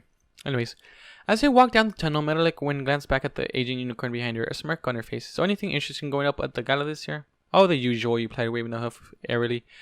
Nobles trying to gain favors with one another, attempting to earn bits and higher positions of power. I even had Winter Cold trying to convince me to her for some bits for a weather project she was working on. Something about some new spell that will reduce the need for Pegasi and other weather factories across Equestria. Did you agree? Melidic asked, a concerned look on her face. Buck, no, the Archmage said with a snort. Do you realize the outcry that would cause in the Pegasi community alone? I would have hundreds of families sending me angry letters for just suggesting such a thing. Besides, he added, a large smirk spreading across his face, she doesn't even have enough magic to perform the spell she wanted. It would be nothing but a waste of bits. This turned a laugh from Melidic. A noble wasting bits, she chuckled, switching her tail. Who's ever heard of such a thing? The Archmage chuckled humorously before he sobered. How much more of a walk do we have? He asked coldly, trying to hide his annoyance. I don't mean to complain, but I'm not as young as I was. These old joints of mine can only take so much. How much further? Melodica said, glancing into a passing cell. Should be right about here. With a cheerful grin, she moved to stand in front of the cell in question. Keeping a neutral face, the Archmage moved to stand next to her. Gazing into the darkened cell, the Archmage almost had to squint to see the stallion inside. Almost. The Crimson Unicorn glared up at the pair from his spot on the bed, his black mane hanging in front of his face and long. Then strands, his icy blue eyes cut through the darkness, almost glowing in the gloom of his cell. As the pair watched him, he growled before lowering his head and looking away. Aw, come on now, Darky, Melodic cooed at the stallion, a teasing smile on her face as she tapped the bars of the cell with her spear. Don't be that way. This is after all, your first visitor in weeks. I'm sure you two have a lot to talk about. Then to look at the Archmage, Melodic nodded her head at the imprisoned stallion. Imprisoned stallion. You need any help with him? No, the Archmage said clippily. Do you need anything else from me at this time? Melodic asked, scratching her chin. No, the Archmage said again, not taking his eyes off of the stallion in the cell. Your services are no longer required. Okay then, if you need me, the Archmage just horn lit up and he opened in surprise and pain as her head was smashed against the rock wall of the tunnel. The Pegasus was unconscious before she hit the floor, blood flowing from a large gash on her forehead. With a burst of magic, the Archmage reached into the fallen guard's armor and pulled out the cell keys. That, my dear, he said as he stepped over the downed mare, is why you should always wear your helmet when on duty. Walking up to the cell, he rested a foreleg against the. I hate you. You just smashed your face into the wall. I'm gonna kick your ass if I was in this story, or if I was Max. Walking up to the cell, even though Max would just care about his close friends and Twilight. Walking up to the cell, he rested a foreleg against the cold steel as he leaned on the bars. The stallion inside had returned his attention to the front of his cell during the commotion. He looked at the Archmage coolly as the two of them eyed each other. Finally, the older stallion spoke, his voice barely above the whisper in the silent tunnel. Darkflare, what am I going to do with you? Hey, growled Darkflare as he clambered to his hoofs. I did what you asked me to do, stretching his tense muscles. Darkflare rolled his shoulders, working the king's side of his neck. Stepping forward, he made his way into the front of the cell, where he leaned against the bars as well, staring at the Archmage in the face.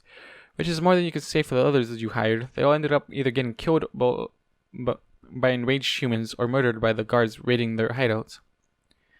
You didn't do everything I asked? The Archmage said, his eyes narrowing. I did enough, Darkflare snarled, tilting his head to the side.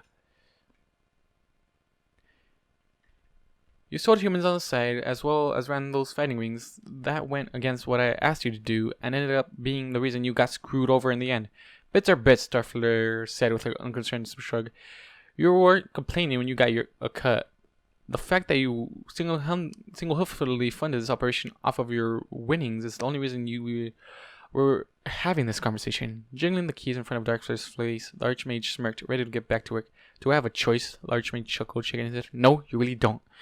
Interesting. Inserting the key into the cell's lock, the Archmage gave it a quick flick with his magic, and the bars unlocked. Finally, Darkflare huffed, pushing the cell door open and stepping out into the tunnel. Treading on melodic... Oh, you bitch. Treading on melodic swing as he exited, with a pulse of magic, the Archmage freed Darkflare's horn from the magical inhibitor that was clasped around its base. You have no idea how aggravating it's been confined to such a small space for so long. The Archmage's eyes twitched slightly and he glared at Darkflare. At least you weren't turned into a statue, he said coldly, causing Darkflare to pause. Please, he said, waving a hoof at the elderly stallion. Who do I look like? Discord? Huffing, the Archmage turned his attention away from Darkflare, focusing instead on the key suspended in his magic. His brow furrowed slightly as he concentrated on the key, pushing a little magic down his horn. There was a brief flash of light when the magic faded. A duplicate key was floating next to the original. Here, the Archmage said, tossing the cloned key at Darkflare. See to releasing the others. Just our original crew? Darkflare asked, catching the key in his own magic with a bored expression on his face. See if you round up any more volunteers, the Archmage said with a smirk. And if they refuse, then take care of them, the Archmage said evenly. One way or another, there will be no pony left here when we leave. An evil smirk slowly spread across Darkflare's face. Yes, sir. With that... Oh no. The freed stallion turned and slipped down the tunnel, disappearing into the darkness. The Archmage watched him go, a blank look on his face. Sighing heavily, he sucked it on his tongue as he thought. After several minutes, the Archmage shook his head, sighing again. The things I do. Slowly turning his head, he glanced into the cell across from Darkflare's, a small smile slowly spreading across his muzzle. Trotting forward casually, the Archmage peered through the bars at the pony on the other side. Now, what are we going to do with you, my little pony? The pony inside the cell shrunk back, trembling slightly.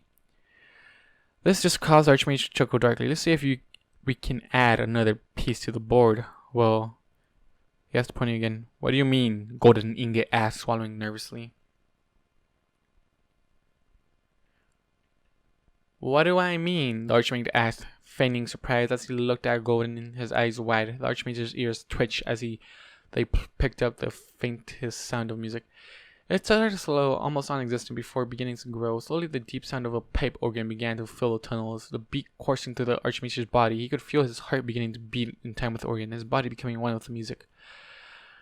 What I mean is, you now have a choice before you, my dear boy, the Archmage cried with a dastardly smile, and it's time for you to choose what your future holds. With that, the music swelled, echoing down the tunnel and causing the very rocks to vibrate. Words leapt a bit into the Archmage's head, and his wicked smile only grew as he stared down at the cowering pony before him. Opening his mouth, Archmage sang. He sang, so I'm not gonna actually sing because I don't really need to strain my voice right now. You can continue living your sorry life the way you've been, and you can hope that you get ahead in the end. Twirling the key around in his magic, the Archmage couldn't help but sway on his legs to the beat of the music. You can be a goody two-shoes and follow every law, but that would only prove to be the final straw. With a flick of his magic, the Archmage inserted the key into the soul's lock. There was a click, and the soul door swung open in perfect time with the music. His smile growing larger, the Archmage slipped into the cell with Golden, throwing a foreleg over the stallion's shoulders. The earth pony flinched out at the contact, but couldn't find it within himself to move away. I, on the hoof, can offer you more, gems and power and bits galore. Still keeping the leg draped across Golden, the Archmage flicked his other forehoof through the air. A stream of bits flew from it, scattering through the air like golden rain. They clattered onto the floor, only adding to the mystical music. Alright. Another water break. Sorry about this. I've been reading too much. It's 1 hour and 38 minutes. That's the longest I've read.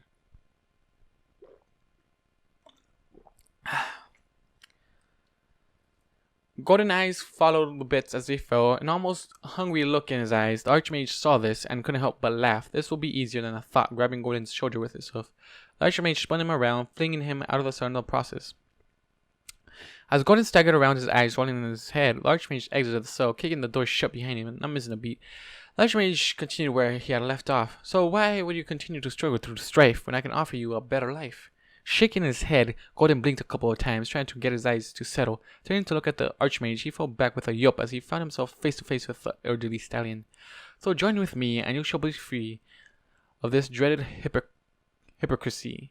Hypocrisy. The Archmage sang as she looked down at the stallion at his hooves. The music died down slightly. Cellos and contrabassoons taking over for the pipe organ. Reaching down, the Archmage grabbed Gordon by his hoof and hauled him to his hooves. Excuse me. The stallion staggered slightly, trying to get his bearings. Huffing, the Archmage shoved him down the tunnel in the same direction Darkflare had headed. They continued down the darkened tunnel, one pushing the other, stumbling. The red torches along the wall flickered, casting an evil red glare over the pair as the flames seemed to loom around them. As they walked, the music began to swell again, the pipe organ roaring back to life. The Archmage took that as his cue to continue, pushing Gordon into the wall with his shoulder. The elderly stallion grinned at the terrified pony. Now, come on, boy. Are you in or out? Are you gonna be a coward or be devout? Gordon gagged as the Archmage's body pressed into his neck, cutting off his air supply. Stepping back, the Archmage let the stallion fall back to the floor, gasping for air. Lowering his head, the Archmage continued to smirk as he eyed the prone stallion. Are you going to head back to your damp, dark cell, or will you come with us and help rebel? Gordon staggered to his hooves, rubbing at his neck gingerly. The Archmage leaned forward, grabbing onto Gordon's shoulders, both forehooves, as he spun the stallion around, staring Gordon in the eye. The Archmage couldn't help but laugh at the fear he saw there. Come, put your faith in me, and soon you'll see that you're living in the lap of luxury. All I gotta say, I like that it's rhyming, but I don't like the intentions he brings. Gordon stared back at the Archmage, his mouth opened slightly as he breathed heavily. His eyes flicked to something over the elderly stallion's shoulders, and he frowned, an uncertain look flashing across his face. Turning his head, the Archmage looked over his shoulder. His eyes narrowed, and he snarled at what he saw. Some moron of a guard had hung a picture of the smiling Celestia in the empty spaces between two cells. Why they would pick this particular spot, the Archmage didn't know, but it didn't matter. He would fix that soon enough. Okay. All I gotta say, if you fuck with Celestia, you're fucking with the whole pony race. So you're fucked if you fuck with that. Also, if Twilight gets involved, if Max gets involved, the princess's got his back on this shit. And I'm expecting that somehow he's gonna bring down your little organization to dust. And that's what I'm hoping for. Turning to look back at Gordon, the Archmage gave him a villainous grin.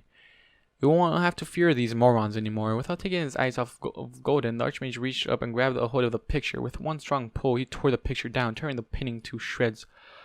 All they ever do is make life a bore. Tossing the torn piece of painting aside, the Archmage threw a hoof over Gordon's shoulders, ferrying him away from the now empty picture frame. You won't have to listen to those royal pests. I promise you that'll come through and make your life the best. Reaching the end, he's not. Okay, we got lost for a reason, okay? Because every world needs order. Reaching the end of the tunnel, the pair came to what appeared to be an intersection. Spinning the earth pony around, the unicorn glared down at him with an annoying smirk. His grin spread as the organ slowly grew in tempo and volume. An unseen choir joined in. Their voices as deep and resonating as the pipe organ. The flames of the torches in the intersection seemed to flare to life, creating pillars of red flame that licked at the ceiling. Taking a step forward, the Archmage seemed to tower over Gordon like a dragon before a lamb. So come on, you deluded soul, the unicorn snarled, baring his teeth at the earth ponies. Stop acting like a scared little fool. You just grow a pair and join the team. I promise you, once we're all through, you'll be able to do almost anything. The choir and organ swelled to an almost deafening roar, bits of rock and dust falling from the tunnel's ceilings. The Archmage didn't notice he had eyes for the pitiful excuse for a pony that was snapping before him. Growling, the Archmage took another step forward, the torch flames flaring as he did so. The music has reached the peak of its crescendo. Make a deal with me, and you shall be free to do everything you've ever dreamed. All it would take is one little shake, and I can set you free. Are you the devil? Is the Archmage the devil? Because I want to just kill him now. I just want to kill him and kill Darkflare and the whole crew. I want to kill all these ponies right now. I'm not sure if that's a bad thing, but I honestly want to kill them. I'm reading it, like, I don't really care, but I want to kill them so fucking bad. Just let me jump into that freaking cave and literally just give me a fucking LMG. Boom. Done. None of this bullshit has to happen again. Go fucking smash Discord statue or something so that shit doesn't happen again. You know, the world does need a little chaos from time to time. Anyways, let's continue the story. Everything froze. The flames of the torches died down to embers, barely producing any light. The music and the choir dying out instantly. The only sound filling the tunnels was the soft sound of a violin. Gordon's brown eyes stared up at the Archmage's ice blue ones. They seemed to glow in the semi-darkness, creating a disconcerting feeling within Gordon. Slowly, with the tension building, the Archmage held out a hoof to Golden Ingot, offering it to the Earth Pony like one might offer a hoof to a drowning pony. Gordon stared at the hoof, his ears splayed back as his mind raced. Flicking his eyes up, Gordon swallowed nervously, licking his suddenly dry lips. Slowly, tentatively, he reached out his hoof and clasped the Archmage's, giving it a trembling shake. The smile that spread across the Archmage's face could have given foes nightmares for the rest of their lives. Excellent, he hissed. As the torches flared back to life, the organs rumbled, slowly beginning to crescendo again. Now along with the cellos and contrabassoons, drums began to beat along with other instruments. The choir, starting slowly began to increase their pitch as the Archmage's smile grew. Now then, Dark Flare. Out of the darkness, the unicorn emerged, a dark smirk on his face behind him.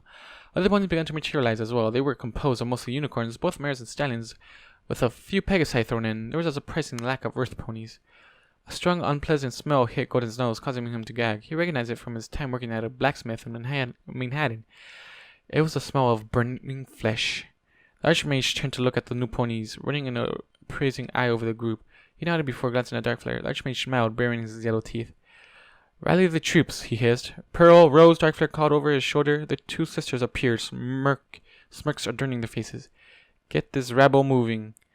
As the freed prisoners surged forward with a shout, heading back up the passageway towards the entrance to the dungeons, the Archmage reached down forward and pulled Golden along. The drums pounded as a herd of ponies moved down the tunnel. Glancing at Golden out of the corner of his eye, the Archmage sneered. Now you see, dear boy, life's not too hard to live. All you need to do life's not too hard to live. All you need to know is when to take and give. Golden glanced around at the ponies around him, the majority of which were unicorns. The nervousness in his eyes was clear to see. I know just what to do to make him feel better. The Archmage thought, his smile growing. If I can take them from ponies, I can give them as well. Now I can tell your spirits are down and I need a lift, so how about this fabulous gift? I don't like where this story's heading, and this music of harmony BS is making me mad. The Archmage's horn lit up, his magic flashing through the tunnel. A cheer went up from several of the unicorns as the music swelled again. Golden felt a sharp pain flash through his head, and he gritted his teeth in pain. As soon as it had come, it had left, leaving Golden with a strange tingling sensation across the top of his head. As the magic faded, Golden blinked, trying to clear the stars in front of his eyes. As his vision cleared, Golden caught something just on the edge of his vision. Glancing up, he nearly stumbled when he saw what the Archmage had done. Golden could only gape in awe and fear at the horn that was now growing out of his forehead. Oh, so he makes unicorns out of random earth ponies. Well, that's interesting. The Archmage had just changed him into a unicorn. In a daze, Golden Ingot could only stare up at the new appendage in shock. Pushed along the tunnel by the wave of unicorns, he turned to look at the Archmage, his mouth opening and closely, wordlessly. Now, the Archmage sang, waving a hoof through the air. There's no need to thank me, it's what I do. Consider it a present from me to you. Now come along, boy, it's time to start life anew, and bid your sorry old one a heartful adieu. The horde stopped suddenly as they reached the end of the tunnel and the large metal gate that rested there. The freed prisoners gazed up at the gate in confusion, unsure of what to do. When the unicorn stepped forward, her horn lighting up as she reached the gate with her magic. The moment her magic neared the gate, however, she winced. Her magic fizzled and died, leaving the gate untouched. The Archmage hissed, shaking his head as he stepped forward. Can't use chaos magic. Tia will recognize it immediately.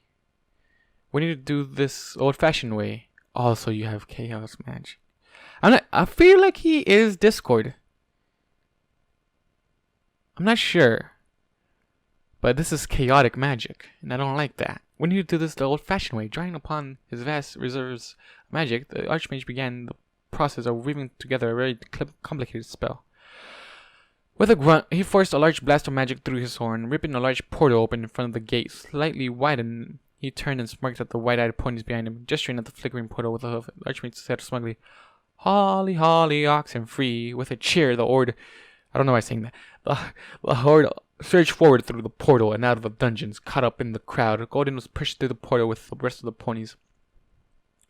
The Archmage just smiled, waving a hoof at him. As he looked back through the portal, the fear and confusion clear on his face. "We'll have to see if we can't use him somehow," the Archmage thought as he lowered his hoof. Golden ingot? He's thinking about golden ingot right now. So you just got him in here and you don't know how to use him? Are you kidding me? Darkflare was one of the last ponies to pass through to freedom. As he approached the portal, he looked back at the Archmage, a dark grin on his face. His horn lit up, and Malik's unconscious body was suddenly draped across his back. "I'll be taking this one with me," he chuckled before disappearing through the portal. With that, the Archmage found himself alone in the dungeons. He stood there, staring at the swirling portal before him. Breathing harder than he would have liked, it appears that I'm rustier than I thought. He could hear the ambient music around him slowly beginning to die. With a flick of his horn, the Archmage severed the magic keeping the portal open. As it vanished, he turned and unlocked the main gate to the dungeons. Okay, why are you taking the Pegasus with you? Okay, now I'm mad at Darkflare. Like, you shouldn't be taking ponies with you anywhere. Like, I get that they're a crew and all, but if you just taking out the only guard that was there, I'm gonna... Oh my god, why is one that there more guards? I feel like any prison at all, should have like 20 more guards than the prisoners. So, like, seriously, what the hell? So evens each other out. Not really evens each other out, but, you know, makes it, I guess, hard for the prisoners to escape. Alright, where am I? As the large rush gate swung slowly open, the Archmage glanced back down into the depths of the dungeon. He could still smell the scent of burning flesh on the air, and the thin layer of smoke was slowly beginning to waft off from the darkened tunnels. The Archmage stared into the darkness, his eyes on focus. "Now, Tia, did you really think you won this game? Nothing you can do smother this flame. You can't trap me with the same old trick. That's part of the joy of being so chaotic." "So you are Discord!" The drums died down, and the other instruments slowly began to die with them. The song was coming to an end. "Ever since I came here, I've had to fight to try and have the ponies see things in a different light. Now it's time for harmony to be upturned." Okay, Discord. I'm guessing you're Discord. Archmage. I'm guessing you're Discord. I get the need for chaoticness in the whole world, but doesn't mean you have to force it on everybody, okay? Fucking jackass. As the Archmage trailed off, the music died. The choir was silenced. Thus ended another moment of the music of harmony. Silence fell over the tunnel as the Archmage stood motionless. Sighing heavily, the Archmage's eyes narrowed. "Then we're all going to watch this world die and burned," he muttered darkly.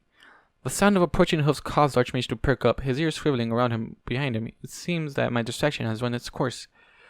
The approaching ponies paused as they entered the dungeons, so no doubt eyeing the lone unicorn. Eventually, one of the new ponies spoke up.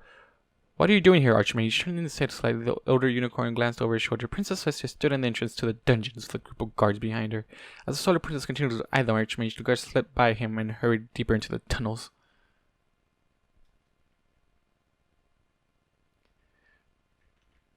Princess, okay, my first question, Celestia, how does this Archmage come to be?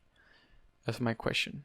Princess Celestia, the Archmage said, nodding at the princess before turning his attention back to the tunnels. There was a brief moment of silence before Celestia moved to stand next to him. "What are you doing here?" she asked again, her voice soft. "I've been looking for you. When the humans at the gala started acting up, I sensed a large magical field come to life down here." The Archmage lied, not looking at the princess. By the time I arrived, however, it was already too late. Whoever was here had already disappeared. "Disappeared?" Princess Celestia asked, still looking down at the unicorn beside her. He motioned around at the surrounding area with a hoof. "Check the magical residue," he said quietly. The princess continued to stare at the Archmage for several seconds before her horn lit up with a soft golden light. It pulsed quickly before Celestia's eyes widened and a small gas escaped her lips. "A mass teleportation portal?" she breathed. "It's fresh, too. We just missed it." "It disappeared right when I showed up," the Archmage replied, nodding his head. I was just fast enough to see the last prisoner escape." The portal closed seconds later. "And who was this pony?" "I believe it was the one called Darkflare," the Archmage said, finally looking at the Princess Celestia. "The one your student caught in pony well." "Damn!" the princess swore, stopping her hoof. "Damn it all to Tartarus!" Starting, she turned to look at the Archmage. You didn't happen to get any info from him before you escaped, did you? Did you interrogate him at all yet? No, I haven't had time to come down and talk to him yet. Of course you haven't, Celestia muttered, rubbing her temples with her hooves. She looked stressed like she should be. The Archmage thought smugly, breathing deeply. Celestia lowered her head and groaned softly. Why did this have to happen tonight of all nights?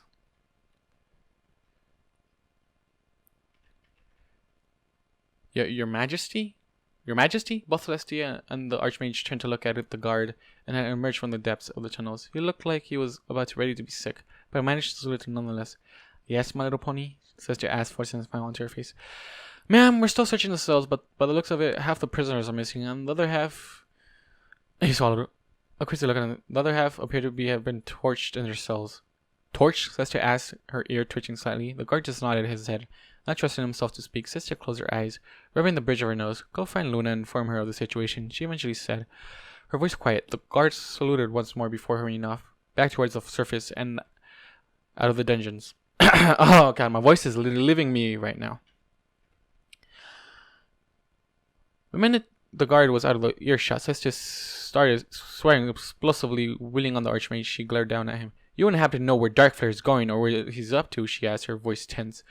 Unperturbed, the Archmage just shook his head. Celestia groaned loudly. Look on the bright side, the Archmage said. A smile played across his lips. The Solar Princess glanced down at the shining, a confused look on her face. Bright side, she asked, raising her eyebrow. What bright side?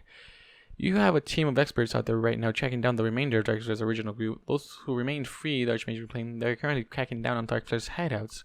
With the help of the next member, they're essentially stripping the enemy of their sources as well as anything that Darkflare can use against us. I guess, let's just say, a small smile spreading across their face. Speaking of which, Archmage added, have you ever figured out what the artifact was Second kind of Pyre sent you? No, as I said, glancing back down the tunnels. We haven't seen anything like it before. Well, obviously you haven't tried. Well, obviously you aren't trying hard enough. The Archmage chuckled softly, his tone teasing. His eyes, however, were narrowed, and he was giving the Solar Princess a calculating look. Instantly, Celestia wheeled around, starting as she glared down at the statue, her eyes blazing with inner fire. Who are you to tell me that I'm not trying hard enough? She roared, her voice causing the cave to tremble. The Archmage stumbled backwards, his ears split against his head. As her voice echoed around the cavern in the tunnel, Celestia glared down at the Archmage, her face a mask of rage. Just relieve him of his duties, Celestia. Just rip his title off, please. Please just do that. Please, just rip his title off. Just cast him aside and just murder him, please. And then, just as suddenly as it came, her anger was gone. A look of shock and horror fell upon Celestia's face as she staggered backwards, tears welling up in her eyes. Oh, she shocked, raising her hoof to her mouth. Oh, I'm so sorry, my little bunny. I don't know what came over me. Just let it out. Let it out, Celestia. I want you to kill him. Just let that out. Let that anger out against him, particularly him. Come on, just let it out. I want you to kill him. I don't care if he's a Discord nonsense bullshit. Just kill him. It's alright, Princess, the Archmage said, rubbing his ear with her hoof. It's just a distress speaking. No, it's not alright. Celestia said, shaking her head. I shouldn't have yelled at you like that. I shouldn't have yelled at anybody like that. I don't know where that came from. It's fine, Princess, the elderly stallion said again, running a hoof through his mane. It was taking all his might not to smirk at them this moment. It's been a long night, and we both have a lot of things on our minds. You just finish up with your guards down here, and I'll go get the battle mages. We'll start working on the means to find Darkflare, or at least prepare for whatever he might have planned. You and I can discuss this later, okay? The Solar Princess nodded, chewing on her bottle very well. She said, nodding her head, keep me posted. I'll just leave it to you then. I'll just leave you to it then, the Archmage said. Before bowing, turning, he exited the tunnels and slowly began to make his way across a massive lake, leaving Princess Celestia and her remaining guards behind her, the dungeons that had become a tomb. Author's note. So I tried something new and attempted to add a moment of musical harmony to the story. As you are no doubt aware, I can't write songs with a damn. But the rhyming was pretty good, dude, I can tell you that. But I don't approve of this nonsense! Anyways, guys, thank you all for watching, listening, doing like you guys do. And I'll see you guys in the next video. 100,000 stories have filled my head as I look for the end.